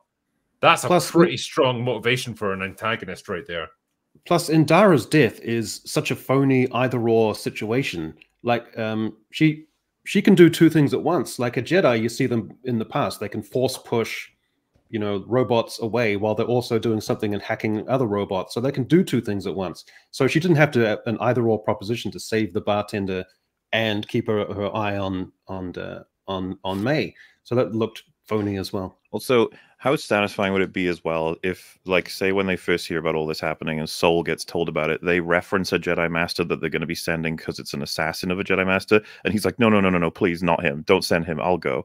And, like, they build up a reputation of a Jedi that's basically an enforcer who will get the job done no matter what, does not give a fuck about, like, a personal connection that would make him believe in the goodness of blah, blah. He's like, no, he's going to get it done. And then after what we see in episodes 1 and 2, that character's brought in and basically like dresses down Sol for being obviously completely invested, fucking up this whole operation. And then you know, you can have like dynamics that are completely. I think the show thinks that Soul has actually done everything right so far, which is really annoying because I think he's fucked up insignificantly and in a way that the Jedi should have serious issues with him. I was hoping maybe Yord would be the character to be like, you understand, you are very attached to the point where you're making very weird decisions, and you've remember when he brings Osha in, and you have the two characters, one with his lightsaber up and the other with handcuffs ready. And then he's like, no, don't need any of that. Nothing is said. None of the characters are like, what do you mean? Of course we're cuffing her. We have no idea. She killed a Jedi Master. He's like, we don't know that for sure. No need to cuff her. The fuck? Dynamics is the word. Like, that's what the show lacks. Like, in the bar scene, if you think of the cantina from A New Hope, the music is incredible. Not just the band, but you've also got just like a texture of sound that's like ambient sound, which is, you know, really kind of cool. But in this bar scene, it's just like a faint, low murmur. There's no texture of sound. There's no texture of light. There's no texture of shade. There's no feeling of danger. There's no feeling of intimacy, of being people crowded together. There's no music. There's no real music in this show so far, at least compared to even Kenobi or whatever else. As much as I dog on Kenobi, man, at least it had good music. Mandalorian, great music. I haven't heard anything yet here. The problem with something like the Cantina from Mos Eisley from A New Hope is like every other Star Wars TV show or movie feels like it has to replicate that in some way, but it's never gonna. You know, like even if it's not Star Wars, Mandalorian tried to replicate it. Book of Boba Fett tried to replicate it. I think Obi-Wan Kenobi tried to do it as well. Like they all want to, like the Force Awakens tried to do it as well. Like where you've got a cantina with a bunch of space aliens and stuff. Like it's all a very like a very diverse mix of different cultures and species and stuff in this crazy gritty environment where anything could happen at any moment. And you've never equaled that because you're just trying to replicate something that another person has already done far better previously. That's what you end up with here. And with all the technology, those old rubber heads from the 70s just look so much better than the bloody what we're getting today. Yeah, why is that? It's strange. Like the green lady, Vernestra. What's going on with the makeup? It just doesn't look right. And I think there's trouble at home for Hesley to make it. Headley, what's her name? Leslie. Headley. Headley. To make her look Headley like that. Lesland. Yeah. I think they're not getting along because she looks shocking in that green makeup. Well, yeah. I mean, I could posit that she's maybe not a great actress, but it's like the James Gunn effect where it's like I'm going to hire my untalented in-laws to do this stuff. Hey, Sean Gunn is talented, okay? Not as a mocap actor. Not in what I have seen. Yeah, well, what do you mean? Like all the physical stuff he's done for like Rocket or that fucking creature in Suicide Squad. Well, like when he's actually playing himself when he's in Guardians of the Galaxy movies, like whatever mocap he's done, like Kraglin. Nobody thinks Kraglin's an amazing character or anything, but I still feel like his work deserves a bit more appreciation than just nepotism. Though obviously his surname is Gunn. I understand that. Yeah, and James Gunn's wife, you know, sure, it's a total coincidence that he's like cast her in. Also, like she's definitely like that's the one thing that's canon going forward. Yeah, okay, fine. Yeah, she keeps popping up in a way that I'm like, I still haven't been impressed by her, but oh well, maybe one day. Yeah. Same, by the way, for Green Jedi lady. I haven't seen anything from her yet, but you know, hey, is she the one that ends up with the whip? Is she gonna have the whip? Yeah, she's the whip lady. That's right. Yeah. Oh, now you're talking my language. Oh yeah, maybe. Yeah. Oh, God. Yeah, I think so. Right. Yeah. What do you guys think of the robes? Clothing. Everything looks so sterile. It just looks cheap. It looks like you go to the spirit store and you get you get some Jedi costumes. They have it's Jedi cosplay. They have no weight to them. It feels like, prequel trilogy, everything looked very like grand and like heavy cotton or heavy material, looked form fitting. This one just looks like light and just. But maybe that's the point. Maybe that's High Republic. I don't know. It's just it's a cosplay of Star Wars. Like none of it feels authentic. None of it feels real. It's just people pretending to do this stuff. It feels very much like someone takes what they think is Star Wars, like the ideas of it. Oh, it has a cantina. Oh, it has lightsabers. Oh, it has Jedi. Okay, well, let's put that in. Yeah. Oh, yeah, write that down. Yeah, that's good. Let's put that in there, too. It's not Star Wars. Star Wars isn't just Jedi, isn't just spaceships, isn't just the Force. Sure, those are the main elements that make it stand out, but it's good storytelling at the end of the day. And I know some people were saying, like, it's very strange for me because Leslie Headland is genuinely passionate about Star Wars as a fan, and yet the show comes across as if it was made by someone who isn't into Star Wars, who was just commissioned to go, can you make a Star Wars thing, even though they're not into it. But again, it all sounds so hollow when she says it. Like, oh, Star Wars literally saved my life. Like, I don't believe that anything you just said is true. She said that? She did, yeah. She was at Star Wars Celebration when she was brought in to first introduce the Acolyte, and she was asked by the interviewer, like, what does Star Wars mean to you? And like, she did the fake crocodile tears and said, like, Star Wars literally saved my life. I've used that clip about 20 times because I love it. But it's the I'm sorry. Let me. Didn't she just say that Star Wars was misogynistic? No, that's what's the other girl who's in this? No, she said that. No, that's the other one that says it's a patriarchy. But she just said that it's in the clip I showed that. Yeah, but it also saved her life. So that's something that saved her life and turned her into a lesbian. I guess this is the thing. It's like, well, it simultaneously saved her life, but it's also patriarchal and oppressive, and it ruined her life. So, you know, it's the dichotomy of Star Wars, I suppose. Which one is it? Yeah, like it's whatever is most appropriate to her at that particular time in her life. But hey, fans just don't like, what is it? We're racist, we're sexist, we're homophobic. What were the other ones? Misogynistic, transphobic, probably. I don't transphobic, and we've also got the gall to believe in the notion that the people who created source material actually own it in some fundamental sense. That's the new thing. Like Miles Morales is also Spider-Man, and this new guy is also Captain America, and What's-Her-Face is also Iron Man now. And now this is Star Wars, which we're also making like it's a work in progress rather than something that had a founder. So entitled and narcissistic. I think what I'm going to do next, and maybe we can all team up on this, we make a Star Wars fan film, make the protagonist trans or gay, just literally throw in all of the ists and phobes that they call us, and make it the coolest fucking story that anyone has ever seen, and everyone's going to love it. And no one can ever then say, oh, you... Huh? I just want MauLer's Enforcer Jedi in it because he keeps going back to that, and I want that story now. I want that guy. Get him in there. Yeah, I don't care if he's gay, trans. I honestly think, like, between the five of us here, we could probably come up with a better storyline than Leslie Headland was able to make. Man, like, if we just took one weekend, we could probably come up with something better. Our Enforcer Jedi's got like full gloves and a helmet, so you can't see anything about it. But at the end of the 10-episode series, he's like, "I'm trans and gay, by the way." Like, my pronouns are they, them, she, her, it, lawnmower. Right, French. And no one gives a fuck as long as it's a good story. That's the thing that we're trying to drive home. It's like, I don't get it. And you're saying that she created she didn't create anything. She got inspiration from Frozen. Have you not seen this? Yeah. Frozen and Kill Bill mixed together. Yeah, no, that was what she wanted to create. She literally just wanted to redo Frozen and put a Star Wars spin on it by saying, okay, hey, if we have Jedi and the Force, then it's Star Wars. Well, not quite. Yeah.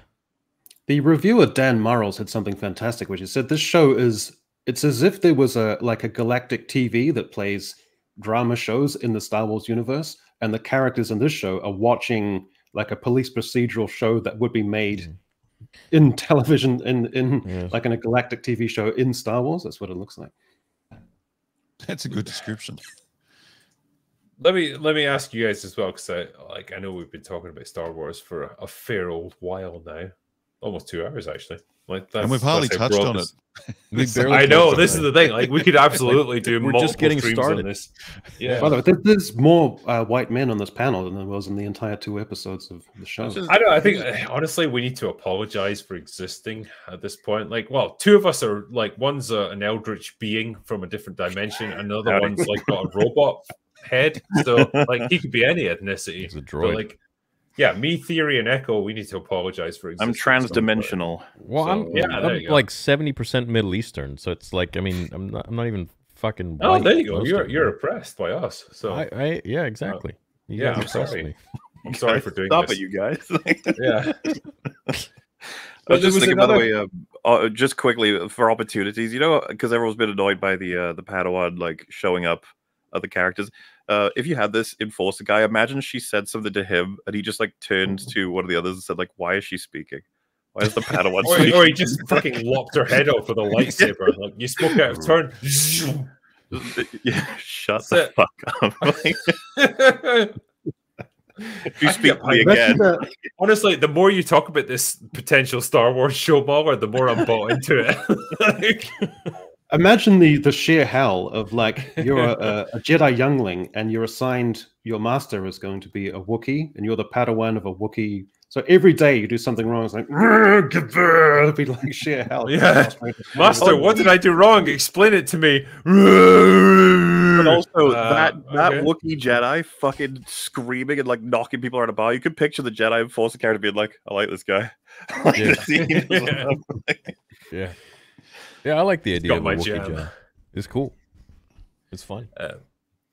But yeah, I want to take a little trip away from Star Wars into the world of Marvel, because we're all excited for the next Captain America movie, Captain America 4: Brave New World, or whatever they decided to call it now. But they've released the latest update for the fifth or sixth round of reshoots that this movie's going through. But the latest report that I've got is from a couple of days ago that says that reshoots are underway with new pages and a new mystery character. Giancarlo Esposito is joining the cast for part of a 22-day reshoot as a villainous character. 22 days. That's over 3 weeks of reshoots, and that's like the third or fourth time they've done it. What series of reshoots is this? Like, I don't know at this point. It's insane. What the hell is this movie going to be? Wow. That guy's really branching out and taking a risk with his acting career of playing a slightly imperious bad guy who pulls all the strings. Like, he's never done that before. Yeah, play against type and all that. But yeah, man, I don't think any Marvel movie has gone through this level of reshoots. Even the Marvels didn't have to go through this much. They will have created like 4 movies by the time this comes out. I want to see them all. I want to see which one's the cringiest. Do a Captain America multiverse. It's all just Captain America movies. Oh, but dude, like slight variations. Like they just flip a 4-sided fucking coin die, whatever. Like they put out whatever one in each cinema just to confuse everybody. Like you don't know which one you're gonna get. People arguing online about what happened. It's like, you idiots. Can you Didn't guys they do that with Clue, where each cinema got shipped a different print, and so like there was multiple different endings, and you just never knew what you were gonna get. Yeah, to catch theory up right. So Principal Photography, they're making Captain America 4. They finished it fucking ages ago. Then did reshoots, which is kind of expected. All of them get at least one run of it. And then I'm pretty sure they got more reshoots. And then it's just been announced they're getting even more reshoots that adds a whole new character in the form of a man who has been cast as every villain in every fucking TV show since Breaking Bad. Is this Anthony Mackie? Yeah, he will be Captain Falcon America, man. Captain America, man. So what's this? I saw literally last night that they're bringing 60 MCU characters into the Avengers 5. Oh, God. I feel like you've already summed up the problem with like, yeah. I mean, that's the exciting news. It's Michael Waldron has given it his first script, who famously, as far as I'm concerned, wrote one of the worst scripts in history, being Multiverse of Madness, which took me 6 hours to talk about every fucking contradiction in that retarded ass movie. So, woo. Damn. Yeah. So this is where Captain America 4 is, and it's almost like they're really struggling to make this work without Sam Wilson, without our original Captain America, which is kind of all that people want, really. Like, that's what people identify with as the character. Like, Sam Wilson is always just going to be a pretender. He's going to be an ancillary character, and he was always Falcon. He had a good character arc by himself. Yeah. Why'd you have to like turn him into Captain America? Is that not the way it is in the comics? Well, I mean, I think in the comics, like, he's been multiple different people. Yeah. Like, I think Bucky Barnes was the first inheritor of the Captain America moniker. And what many of different people after that. what many have talked about is the way the story was built. I'm almost certain, I haven't got like a definitive example, but it seemed to me that it was always going to be Bucky, the way they did the MCU, being that Bucky's alter ego was something that was put upon him, the Winter Soldier, something that he tries to shed, get away from. And then, you know, as time goes on, he's doing more and more hero work. He's trying to explain to the people he's wronged that that wasn't him. And what better way to do that than to take on the moniker of someone who's now either died or gotten too old to continue, which they still haven't fucking confirmed to us, and to try and, you know, to take up for that, versus a character who built out his own superhero personality, who he was known. He was a guy who did all kinds of things. It's like, well, now I'm going to stop being Falcon and be Captain America, which feels really odd. And then you watch Falcon the Winter Soldier, which is supposed to be the Passover for Falcon becoming Cap, and it's fucking horrendous. And by the end of it, you don't even want him to be touching that shield. At this point, you want to put in a museum. Just what? So what does his character gain by becoming Captain America and not just staying Falcon? Nothing. I don't know. Nothing. Yeah. I think the studio gains brownie points on social media by saying like, "Hey, like Captain America's black now. Aren't we a progressive? Aren't we amazing for what we've done?" Will they ever bring back Iron Man and Chris Evans and? Well, so Robert Downey Jr. is saying he's up for it. Again, because theory, there's just like we've got all this baggage from talking about the Marvel. They're in arguably, possibly worse or the same position as Star Wars in terms of everything getting brutalized from characters to lore. But the I checked the out nature of after Infinity. Well, you're not the only one. The box office tells us everyone's fucking checking out. It's a bit of a disaster to say the least. And yeah, there's just so many TV shows and movies worth of fucking lore to go over in terms of explaining like each of these plot points, but it's been a thing. Well, and most people aren't even watching them now. What about Deadpool and Wolverine? So that's kind of a separate thing. So like they exist outside the continuity of the MCU. They're just like pretty much their own universe. It feels like the final hurrah for the Fox universe. It's going to have primarily references to that, and the characters they're using were built from Fox's side of the Marvel's work, I would argue anyway. Oh, geez, dude. Those were the best. Well, and that's the thing. People are probably going to like that film, and it's going to make a bunch of money, but it changes nothing about the MCU falling the fuck apart. Yeah, it's not a formula you can replicate. You can't keep bringing Hugh Jackman back to do more Wolverine. Well, the fact that we're here sitting wondering whether or not this will be something that can make the difference to essentially iconic characters played by the actors that everyone would want them to be played by at this point. One being so legacy, he spans generations to the point where everyone's like, there's no way you can recast Wolverine at this point. Some of the people watching this won't even have been born when like Hugh Jackman first Wolverine. And then, at least wasn't. And then you've got like, oh, what's Marvel's like up to sort of after that? It's like, well, it's going to be Captain America without Captain America and a fucking show about that witch from that other show no one watched. You're like, what are you? Agatha. What? Yeah, what's the title of it now? It's like changed title 3 or 4 times. It was Agatha all along. Is that the final one? Yeah, I don't know. Some bullshit. This is what I mean. Like the Deadpool versus Wolverine film, that feels like the kind of decision that when it's made in a boardroom, you go, that makes sense. I understand why you're doing this. We can all see why you're doing this. And it would have been pushed heavily by Ryan Reynolds and his friendship with Hugh Jackman. I can picture that conversation where they fucking playing a video game at his house. So it's like, can you please do this? It'll be great for like all kinds of reasons. But that's like the only decision that's made really any sense to us in the past 5 years. And it'll be an anomaly for sure. Much like No Way Home was an anomaly, much like Guardians 3 for their own very specific reasons.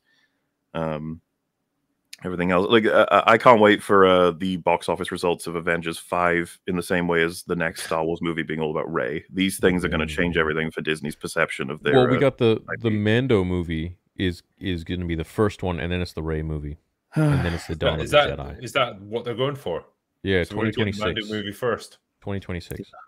So, which are you more excited for? Theory? Are you more excited for the Mando movie or the Rey movie? What do you think? The Rey movie, dude. Are you kidding me? No. The potential. No, look, I think Mando movie could be very well done, but what I think they're going to do is they're going to follow the suit of Marvel, and they're going to basically have all of these shows. So Ahsoka season 2 comes out, 2025? Something like that. And then Mando 4, I guess, is done. What else we got? Boba. bunch of other shows. They're going to try and convert Skeleton Crew. They're going to converge all of them into this one movie that is the Mando movie. So I think in season 2 of Ahsoka, we'll get a lot of Luke, hopefully. And it'll set everything up to all of them converge into this one movie that will be in 2026 with Mando. I have this fantasy that they make these things and then they put David Zaslav in charge of Lucasfilm and he just annihilates them from the servers and fires them off. Everyone. Yeah, it's my fantasy. Who's that? Well, you know David Zaslav, who like shit-canned Batgirl. So he took over Warner Brothers and took a scythe to everything that they were working on and basically said, like, this is garbage, this is a waste of time, I'm cutting this, I'm killing it. And yeah. So is he good or? Well, I don't know if good's the right word, but he's a hard-nosed businessman. He's the kind of Hollywood executive you would have got in the 70s and 80s who was like, I don't give a fuck about ideology, politics, optics. I'm just here to make money and score as much cocaine as possible. And so if I can facilitate that as quickly as possible, I will. And so that's what he does. It just kills projects. Damn. So you kind of need that in a studio that's struggling, where like they're overreaching themselves and like commissioning a whole bunch of things that they know are not going to make money. He just comes in and just kills all of it. So let's say I own Lucasfilm. I'm stepping down, boys. I give you both the keys. What is your first move? Kill every TV show on streaming services. Like, I don't say that with malice, but I say it more from a business point of view, where it's like they do not generate revenue for you. So kill all the TV shows and then focus on the theatrical. And then take like probably a year or two to come up with a really strong idea for a trilogy of movies and then try and implement them. I think if we had full keys, I'd be like, we're gonna draft this over a couple of weeks probably, but make a giant apology for the state of Star Wars. Go over everything. Don't hide behind any language. Just be like straight up, like, yes, we were awful custodians, even though obviously we done fucked up. Yeah, we screwed this up. What we really wanted was to entertain in our own way, and holy fuck. it would be so fucking cool if they had swear words in this announcement too, directly. Like, Jesus, what have we done? Holy fuck! would you decanonize things, MauLer, if that was within your power? I've answered this before. Yeah, everything would be gone post Disney by even Andor. It's all gone. It's the only way I think to send a strong message to people who are fans of this franchise, to either decanonize or to say, sorry, all of that's being moved to timeline B, and there is no ever returning to timeline B. There's no fucking portal. You can pretend it's real, but it ain't going to be in the Star Wars main line, which is now back to what it was in 2014, whatever. And then, yeah, we would be like, okay, you're not going to see any news, any updates, or anything for Star Wars for between 1 and 3 years. And then we'll tell you we're going to have a new trilogy, and we're going to do our best to make something that doesn't make you want to cry, something like that. I'm going to get the room and then wheel in the whiteboard, which has dinosaurs and diversity listed in things. I'm going to erase that. Then I'm going to get. I'm going to do what Freddie Mercury of Queen did at one of his parties, where get a bunch of dwarves and put cocaine trays on their heads, have them wandering around, get some guys in suspenders and braces who smoke cigars and they chain smoke, and it's going to put them in there with a bottle of whiskey for a couple of weeks and say, make me a Star Wars film that people are going to like, and everyone's going to be happy. And after a couple of weeks, you'll open the door and they'll go, "What's Star Wars? What?" Just hair all over their faces and nude midgets crawling all over their bodies. Yes. Oh, and as if it doesn't need to be stated, clean house. All the artists that are currently working in any way, shape, or form for current projects. I'm sorry, you're out. Sorry, Leslie. Here we go. I don't think I would ask you back to work on a Star Wars project. Dave Filoni. Yeah, he is not dead, but like career dead. Oh no. Yeah. He's the main problem there. Oh no, Dave Filoni is a well-meaning retard. What about Jon Favreau? No, fuck no. What did you say there? He said Jon Favreau. Jon Favreau. Oh, right. I think maybe with the guarantee that he had no interference from the studio, because I feel like he's under the cosh. Yeah. I'm going to get Dave Filoni's hat and be like the villain in James Bond and flick the hat, which then decapitates Kathleen Kennedy. So that'll be my two things at once. I don't think you could keep anyone. And like MauLer was saying, like everything has to go. Everyone that's been connected with it. Because it's just so layered of shit. And no one in there is apparently pointing out any of the shit that I just don't think you could keep anyone. I don't even know if I'd want to bring back George Lucas because he's so old and tired now. I would just think... I'd happily ask his advice, his input, but I don't know the I wouldn't give him control. I would say, like, you could be an advisor. Like, give us some ideas, George. And that's only if he's on board. I imagine he'd be like, I'm good at this point. He's very vocal. He's basically like Gene Roddenberry now, where he's like the founder and like has a token sentimental value, but his ideas are rubbish. So he's basically kind of in that role now. No, he's very vocal about it. I mean, I speak with lucky enough the friends that I have now that know him, and what he says is it's just he's very active in the sense of what he thinks of everything, but he's definitely removed from it. And I'm sure he would love to be brought back into some major consulting or just be like, hey, like, what should we do? And that's why that's like what him and Dave Filoni do. Right? They do a lot of that. Yeah, I mean, hypothetical, if you said to George, like, hey, I'm going to give you 100% control over Star Wars again, no fee, nothing, like, it's just yours. Yep. Would you take it? If we said, like, hey, give us some ideas for, like, a new trilogy, do you think he would do that? He would do it if his name wasn't on it. Right. Yeah, for sure. I think he would do it because he doesn't want to be known anymore as like doing any sort of projects, but he still wants to be creative on it. That's the vibe I get. I would happily hear him out for sure. Of course. We'd want to. Gosh, the amount of work to be done to build this back up. I think there's nothing that we couldn't achieve in one weekend with a bucket of cocaine. I think we could absolutely fix Star Wars. Fix everything. Fix every problem. Well, you guys, we fixed the world, everyone. You're welcome. The Rancor Jedi. It's an idea, it's going to bring it back. That's a cool idea. Yeah, we could have the Misfits Jedi. We could have Rancor Jedi, a Hutt Jedi, a Wookiee Jedi, a Gamorrean Jedi. We never had a retarded Jedi as well. Like, it could be the Suicide Squad of the Jedi. Yeah, like they're sent on the worst missions. It's like these guys will never make it home. Nobody takes them seriously. Somehow they always come back. Like, it'd be an awesome show. Yeah, the Rancor Jedi could be the Enforcer Jedi, and Joe Pesci could do the voice. There you go. Yeah, that'd be cool. Yeah. That'd be great. I think if Dave Filoni and Jon Favreau got together and they had nobody else whispering in their ear, I think they do a fantastic job. I don't think Dave is the problem. I don't think John is the problem. I think Kathleen is the problem. I think Kathleen and the people around that are constantly controlling them are the problem. Because at the end of the day, nobody knows Star Wars better than George Lucas, and the next person in line, I think, is Dave Filoni, who respects him. Do you think? And then next to him is Jon Favreau. I think if I choose someone to entrust with Star Wars, it would probably be John rather than Dave. I think I'd choose John over Dave. Yeah, I think I'd choose John over Dave as well. Yeah.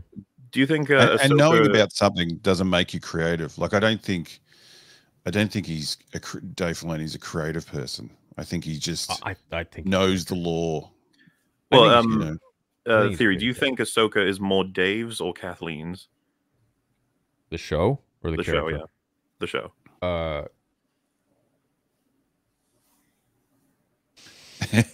Gosh, yeah, that's a good one. Tough one. He's in a corner now. Yeah, I am. I would say that's probably more. You stumped me. I would say that the character of Ahsoka is Dave's, but where the story goes and the constant chipping away at the corners is Kathleen. Should we go in this direction? No. Let's take it here. I think if she had that much control over story, there'd be more consistency. But we've seen it; she just hands the reins over to Rian Johnson. This is how I look at Star Wars. This is how I look at when Dave Filoni's in control. So you have, let's say, and this is going to be super weird, and people are going to go, "What the fuck is he talking about?" You have a path made of wood, right? Like when they pour the whatchamacallit, like the goo. You know those videos, those reels, where they pour the epoxy. They pour the epoxy in those on those tables and they light it up underneath and it looks really good. So the epoxy is Ahsoka. That's the character that Dave created and George. That's always going to be Ahsoka. But the path it takes, I think, is created by Kathleen Kennedy. Do you think she's just on the lookout for any like interesting female character that becomes the lead that she could then exploit? So like I think that makes a lot of sense with what you're describing there, where it's like Dave and John might have come up with characters like Ahsoka to have a limited use within a larger framework of a story, and Kathleen decides like, no, this is got to be the focal point of our narrative going forward. And so they have to then come up with a way to work her into like a main role story. I think that gives Kathleen way too much credit, because look at the difference. Like we're watching a show now that's all about it's Leslie Headland's life we're watching now. It's not Kathleen Kennedy's story. You know what I mean? Like I actually agree.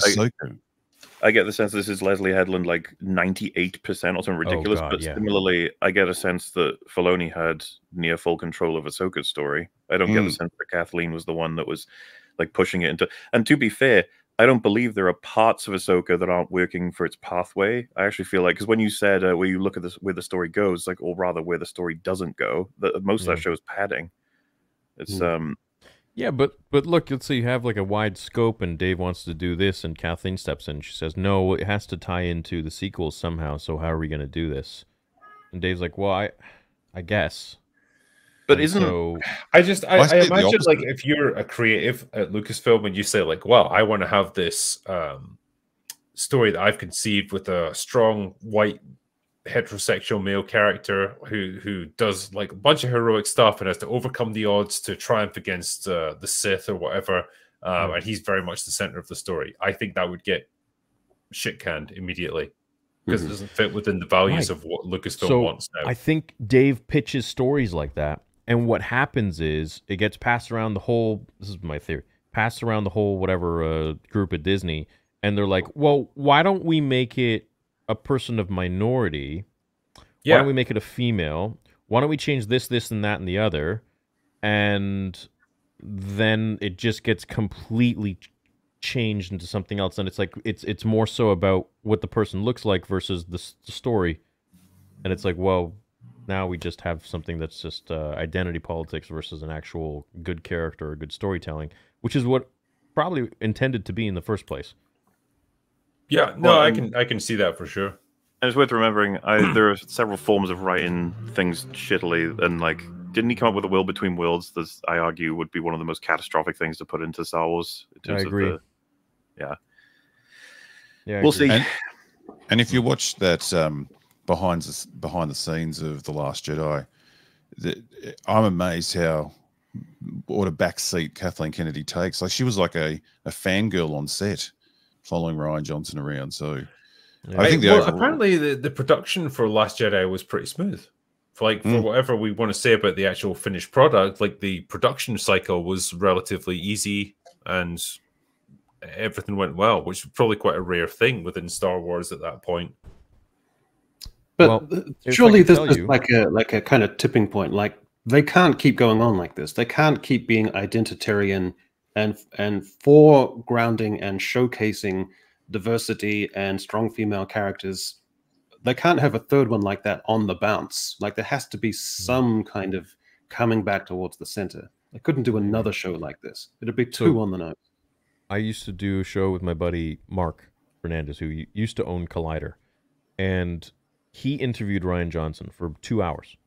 And he said, you know, he's a nice guy and all that, but and he found out the way Rian got the role of The Last Jedi was not because he pitched The Last Jedi. He's not like, hey, I want to do episode 8. He came in wanting to do his own trilogy, which is the whole, like, Rian Johnson's trilogy thing. That was the original pitch. And Kathleen said, oh, you know what? Why don't you just do 8 and we'll give you full control. This is from the words of Rian Johnson to Mark. So I'm paraphrasing, but he didn't even want to do 8. They just literally gave him the keys, like just like that, because he pitched a trilogy of his own. And he's like, all right, sure, I'll do 8. And then all of a sudden, he's now done 8. And then he's waiting to do his actual trilogy, which is what he wanted to do in the first place, which I guess is shelved now. So, well, as soon as he signed for his Knives Out trilogy, I didn't buy that he was going to do any Star Wars for many years. It just didn't make sense to me. Like the idea that you'd run a trilogy at the same time as doing your Knives Out trilogy doesn't seem right at all. No, especially when he signed $200 million to himself or something like that. That's great. He's not going to do Star Wars. Well, I think as well, from an optics point of view, like if you were to go to the fan base and say, "Hey, we've got our new Rian Johnson trilogy of Star Wars movies coming out," like how many Star Wars fans are going to get excited about that? None. A lot of YouTubers would. Well, yeah, for sure. But still going to make them money, is it? Well, I'm at the point now where I don't feel emotion or frustration or exasperation about it anymore, because we went to the point where we were still in some kind of half conscious or latent level feeling a connection to Star Wars, that it could be corrected, that it could still be tied back to the original somehow, that we talked about it being co-opted and stripped mined and then picking dead the corpse. And so for me, it's now so disassociated from what I think of as Star Wars that even though it looks like Star Wars, I don't think of it as Star Wars anymore. So I've lost any of that emotional frustration anymore. It's just content that I can comment on. Ahsoka did that for me. I didn't realize it was an awakening, that I actually was still trying to hang on to something the whole time through all the other shows. And then Ahsoka was just like, I have no connection to this whatsoever. I don't care. It's like, it's not even making me angry. It's like funny to watch, and just something had clicked, and it's just not there anymore for me. Star Wars is a way back to my core being. Like that fucking the 5th episode of Ahsoka really set me off. Because of that felt like the future for Star Wars. That was the best we're ever going to get. The Robot Head, did you not like the Baylan Skoll and Shin-Hati arc? In Ahsoka? Yeah. I think they were wasted. Like, I think they I don't think they even really got an arc. Like, I think they were just completely wasted. I think what you had there was 2 really good actors playing pretty weak characters, but like, well, and tickling the balls of the fans by being like, I have an opinion that's slightly different than most people you may have heard of, something you may think would be pretty cool. Anyway, like, no. Yeah, so I think with things like Baylan Skoll and stuff, like they lucked into really good actors playing pretty like weak characters, but like investing them with way more gravitas and meaning than probably the script actually deserved. Dude, if you watch the EFAP TV episodes, we are like listening intently to every line from them in their scenes, and then when they like stop talking, we're like, no, don't go to another scene, don't go back to Ahsoka, no. Yeah. Like it's just like her just sitting on a ship with the 10-second pauses between each line. It's like, no. It felt like he was always going to say something interesting in a second, and then like when they went away, he was still talking. We just couldn't see him anymore. And like, I know he's saying something interesting back there. Yeah, I know. Fuck. God, it's quite interesting, Robot Head. Like, can you actually? How close can you pinpoint the moment where you reached like heat death of the universe for you as Star Wars? For me, it might be Reva. Actually, when it turns out, like, what is her motivation? Why is she good or bad? And what's going on here? That might have been it. Where I that was the last bollard tethering me to any kind of Reva is the most confusing. But the writing of Reva is the most confusing character I've ever. I cannot understand how anyone understands that character and what her motivation is and what her backstory is. It just makes completely no sense. But I think there was something in me that thought, I don't know, maybe the next show will be better. But yes. The Kenobi show was by far the worst writing and directing I've ever seen in any Star Wars project ever. I think that is his reputation. It sank even because the sequel trilogy is his competition. But as Siri just said, like I feel like the directing is definitely worse in Kenobi. Yeah. No, I think Kenobi is worse than the sequel. Book of Boba Fett's pretty fucking bad. Yeah. Yeah, it's bad, but you know what? It ain't Kenobi bad. It's honestly so difficult to pick amongst them because it's like, how many more of these like classic characters that we appreciated have you destroyed? Like we've run out at this point. But like for me, the breaking point was like Last Jedi was okay. Like this is exposed all of the problems within your sequel trilogy, and oh my god, you're going to have to do something incredible to pull this back. Then we got Rise of Skywalker. And that's when I thought, yeah, you guys got no plan. You got no idea where to go with this. You don't know what you're doing. You've just inherited an IP and you're just trying to strip mine it for whatever dollar value you can get out of it. And at that point, the TV shows were just a kind of academic exercise. You know, we saw The Mandalorian season 1, and I thought, it's fine. You know, it's pretty simplistic, pretty easy going stuff. It's not going to change much, but, you know, it's not terrible. Then it just gradually descended into farce, and then we got all the other TV shows that followed it, and it's like, again, you destroyed that too. The Obi-Wan show, right? When you have the nature of the OT being the part of the thing in our heads, I would argue is the Vader Obi-Wan fight from A New Hope is like a foundational battle of character ideology, and then representative Sith, Jedi, and all of it fuels like into Luke for all the character stuff. And then the prequels come in, and I was going to say it's like that meme with the two. I think it's like two cartoon guys like shaking hands in terms of like the, you know, for what anyone may say about the prequels, the battle that Obi-Wan and Anakin have is enormous. It's fast. It's so stylized. Loads of long shots of amazing choreography, that sort of thing. And then there's the goofy guy who's like, here's my contribution. Vader and Obi-Wan in a really horribly shot, like really choppy quarry in the middle of nowhere. Yeah. It was just like, what the fuck is this? With shaky cam. Was this, did you just do this on the weekend with some friends and like a fucking phone? Like, what is this? Literally. I've literally seen fan films that look better than that. It's so sad. I got and so now I'm going to burn you as well. Yeah, I've never seen something look so much like a fan film. That running around the quarry and Obi-Wan just constantly looking scared and then running off. And the last time they met, he cut him up to pieces. Like, and I think I did love the whole like Reva faces off against him, like ignites. Vader faces off against him, ignites his lightsaber, and then Obi-Wan just pauses for a second and then goes, "Nah, fuck it, I'm out," and just runs away. Just runs away. Oh, it's so awkward, man. Even the timing of it's just brilliant. You know, Vader was like, "Hey, yeah. Come on, we're supposed to have a fight here, you pussy." Yeah, it's like a construction zone or something. It's sad. Like I said, it's just absolutely sad. Like a crane in the background. Before we finish up for tonight, can I do a few super chats? Yeah, just go for it. No, piled up. It's your show. No. Yeah. No. Fuck you. Adam Twamley says, for Open Bar 100, I would like to see DSP and Gundam. Please make it happen. Can we might be able to get Gundam. I don't know about DSP though. Surely he would jump at the chance. He's just he's so high profile, you know. He's such an important man. Yeah, he's a big mover and shaker in these parts. But I think we could get them in. Snix says Osha was innocent because she was in the Amazon with her mom researching spiders just before Jedi Trinity died. No. Almost. Jay says being stabbed with the lightsabers is like being hit with a pool noodle. They come in blue and green and red. That is true, yeah. Well, it's yellow now. At this point, you may as well get a knife. They do more damage. It's canon now. Yeah, I would say so. Literally. Stumpy says a murder mystery with knives out at the start. Well, that's true. That's what we got. Slick Gossip says wait until Theory finds out that in episode 3 the whole Star Wars lore changes and it was 2 lesbians all scissoring that creates the Force and retcons absolutely everything. Yeah, I'm waiting to see this. I think that is what happens, isn't it? By the sense of it. Yeah, that is basically it. Yeah. Well, so are they Night Sisters or they're witches? Yeah, but so who fucking knows, Theory? Who fucking knows? All right. They're just the matriarchy, okay? The patriarchy is bad, matriarchy is good. Just go with that.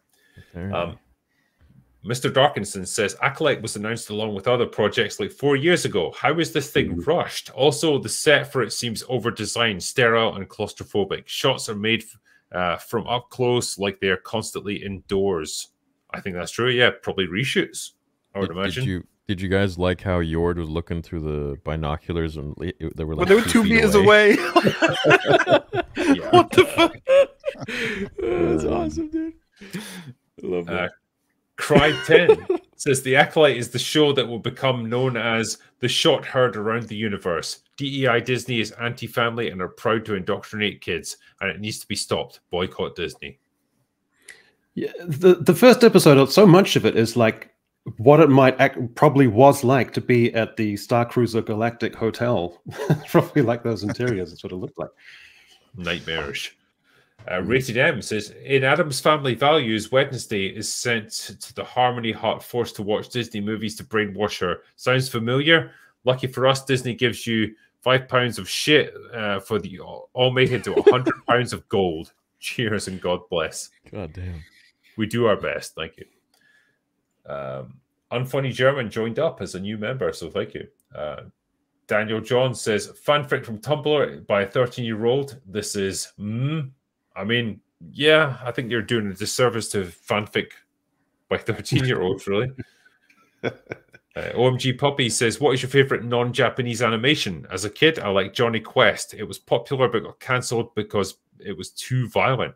Adult Swim has a funny parody of it, The Venture Brothers. So as a kid, non-Japanese animation, it's probably like going to be Thundercats or something like that. That's right, Thundercats. Yeah. And Mysterious Cities of Gold. I fucking loved that as a kid, and no one even remembers it now. But I remember it, and it was real, and I loved it. Don't know what the rest of the panel has. Freaking old fogey. Yeah. It was the 80s, man. It was great. We had G.I. Joe and everything. And Teenage Mutant Ninja Turtles. What did your generation have, MauLer? I don't know, Lord of the Rings, I guess. That doesn't count. That doesn't count. How's your Lord of the Rings? How's Lord of the Rings animated? Animated? What do you mean? Yeah, like, well, they were asking about animated stuff that's not Japanese. So essentially, like, cartoon stuff. Oh, I mean, that changed. I thought you just meant what did we have in general. No, I mean animated stuff. I guess we get like The Simpsons, South Park, fucking all the classic. What do you mean? X-Men. Yeah, X-Men. Gargoyles. Simpsons Fuck yeah. Been funny since like Batman the Animated Series. That's gonna take Teenage Mutant Ninja Turtles for a ride, I think. I don't know. I'd pitch the Teenage Mutant Ninja Turtles the chat will battle over that one, I reckon. Yeah. Wait, are we pitting these against Teenage Mutant Ninja Turtles all the way? I didn't know this. Yeah. Thundercats just meanwhile rules over everything. He-Man. He-Man is, yeah. I got you. BTEX says Black Sails. That's it. That's just all he said. Black Sails. Yeah. MauLer, when are we going to watch Black Sails? Oh, we got to get around to it. It gets recommended all the time. One of those ones. Tubby says, are you okay, Annie? Jar Jar Jackson. Okay. Very good. No, that's good. He was saying, like, if Michael Jackson was playing Jar Jar, it'd be, Annie, are you okay? Oh, yeah. Very clever. I got you. Be right back, sorry. Captain Jean-Luc Bacardi says, Star Wars Theory, welcome. Any chance that we could get Greg Owen for an open bar? Always enjoy Echo on the bar, and Robot Head is awesome. Thanks for providing quality entertainment as always, gentlemen. I like that. Like cool. Can we get Greg Owen on?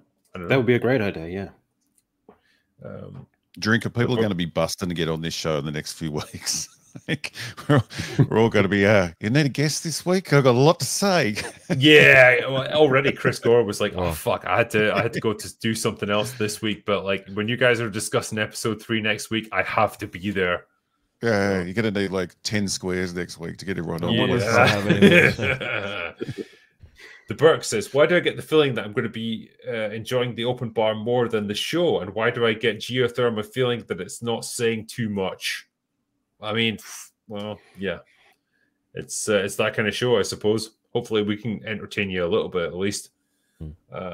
Honolock says, this show is happening not that long before the prequels. I mean, fucking Yoda is still alive. No way the Jedi would change so much in a couple of generations, or not even that for some species.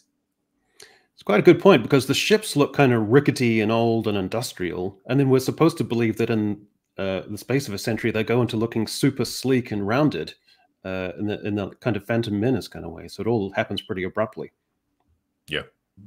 Bandit Red says, really liked the Attack on Titan review. Glad to see that you enjoyed it. Also, I appreciate you pointing out how good the music was. The question now is, would you recommend to MauLer, and where are you at now?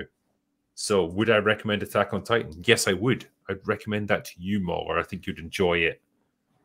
So I'm at the end of it. I'm at the end of season 3, beginning of season 4. So I've only got 2 more seasons to go. But yeah, it's proper epic in every sense of the word, and especially the theme tune. Like, damn, man, that gets you every time. Metalface Rosie says, EFAP idea. Create a controversial movie, but the people who hate the movie are forced to argue why it's good and vice versa. MauLer is on mute right now. Yeah, MauLer's checked out. Is he dead? I don't know. Possibly. But it seems like a good idea either way. Dude Saying Things says, Acolyte story sounds like it was made up by an exhausted new parent desperately trying to put their overactive toddler to sleep. Stuff happens. Now go to sleep. Lots of stuff that all of you love you all. Anyway, cheers. Thanks. I think that's it. Yeah. Stuff happens. Just don't question it. Drake Timbershaft says, ever since Grogu, Lucasfilm has tripped over itself to find the next piece of cute merchandise. All they have now is a cheap CB radio named Pip. Yeah, what do you guys think of the freaking droid thing that's like a handheld games console?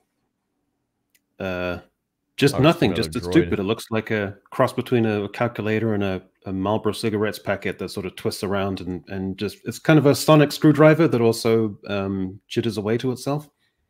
It's an odd one. Strange. Yeah. Mr. Godzilla says, say what you will about Monsterverse, but at least the creators are friendly with the fans and respect the original source material. I mean, I can't guarantee that, but like, yeah, sure. If they're friendly with the fans, fair enough. Michael CC says, Drinker, I'm a Marine vet and a firearms and tactics instructor. If you ever need actors trained for your movies or an advisor, hit me up. Cutting edge tactics and training in Casper, Wyoming. And tell my uncle that he's retarded.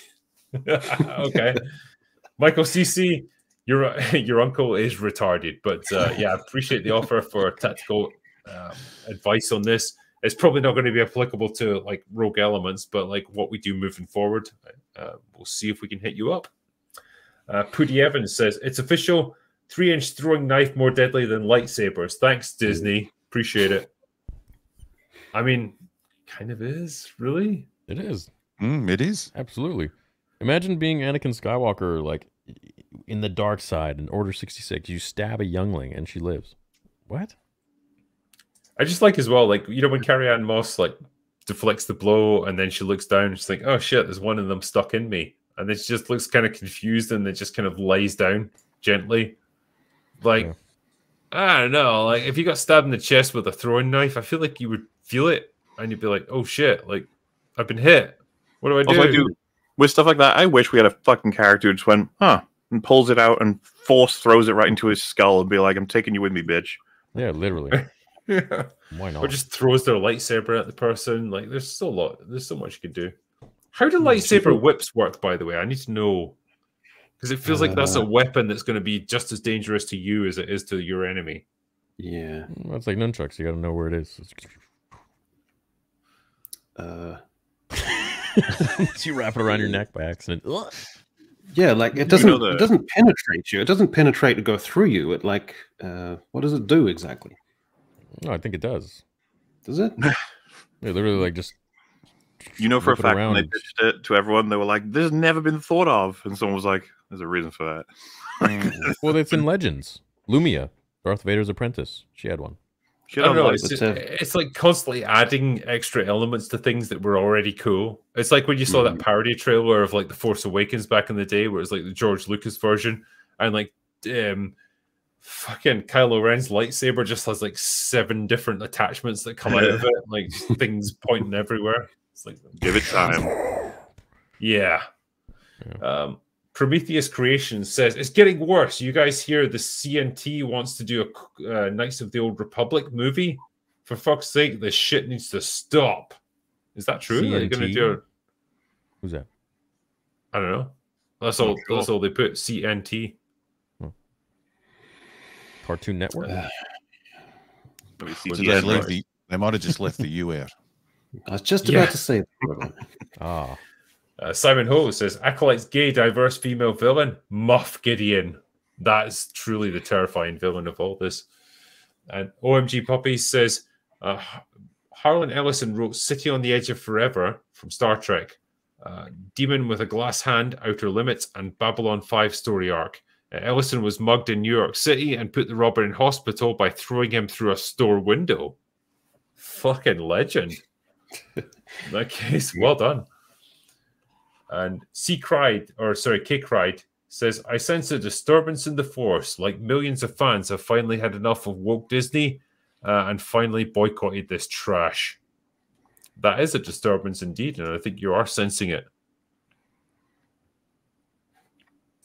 We'll see what the viewing figures are, ultimately.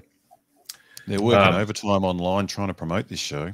God, every second tweet I see is bloody from the Star Wars account trying to say everything this show is. Fucking seen is about that fire, dude. Everyone's talking about the fire. The retarded fire. Maybe next week they'll have more to talk about from what I hear. Oh, yeah. I made fun of that line about it being a relaxing retreat, and someone came back and said, Star Wars has always been like that. I go, what do you mean? And he goes, in A New Hope, someone hit their head in the background. And was like, what's that was they always point they always point to that goofy shot in like Return of the Jedi where it's like Luke kicks like like Boba Fett's flying in the background. It's like that's one tiny bit of bad choreography in an otherwise pretty solid movie. And it's actually, and the problem is actually the camera angle. You know what I mean? And like, because this is how kicks and punches are done in movies. And it's just like you caught it at the wrong angle, like you say. You understand, right? At the core of all of it as a response is, oh yeah? Well, your thing is shit.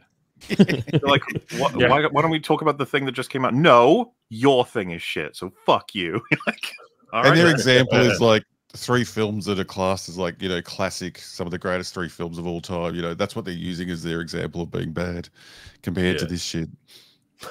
They don't even know if you agree or not with like that one particular thing being good or bad. They have no idea, but they just say it. It's like, shut up. You're like, it's great. Yes, like, well, touche, sir.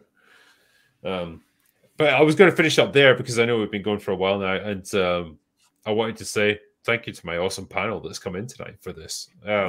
Reviewing The Acolyte has been quite the experience, but I think we've tackled it as manfully as we could. It certainly is the Acolyte episode, eh? The thing is, I seriously feel like we hardly touched it. I think there's so much more to say. Oh yeah, there's a lot. It really is, yeah. EFAP is going to have like a 12-hour stream on this shit, probably. I guarantee. But don't give the audience ideas. Theory, Robot Head, Echo, you guys have all given up some of your time to do this tonight, and I appreciate that. So thank you. Dude, anytime. Been a pleasure. Yeah, pleasure. Thanks, gents. And for everyone in chat, like obviously we couldn't get through all the super chats tonight, but whatever ones we've missed, MauLer and I will, as always, catch up with it in a separate stream. Woo, open bar part 2. Yeah. But thank you for joining us tonight. Hopefully we kept you entertained for a little bit. And thank you to my mods who've done the usual awesome job that they always do. But for now, tonight, that's all we've got for today. So go away now. Bye.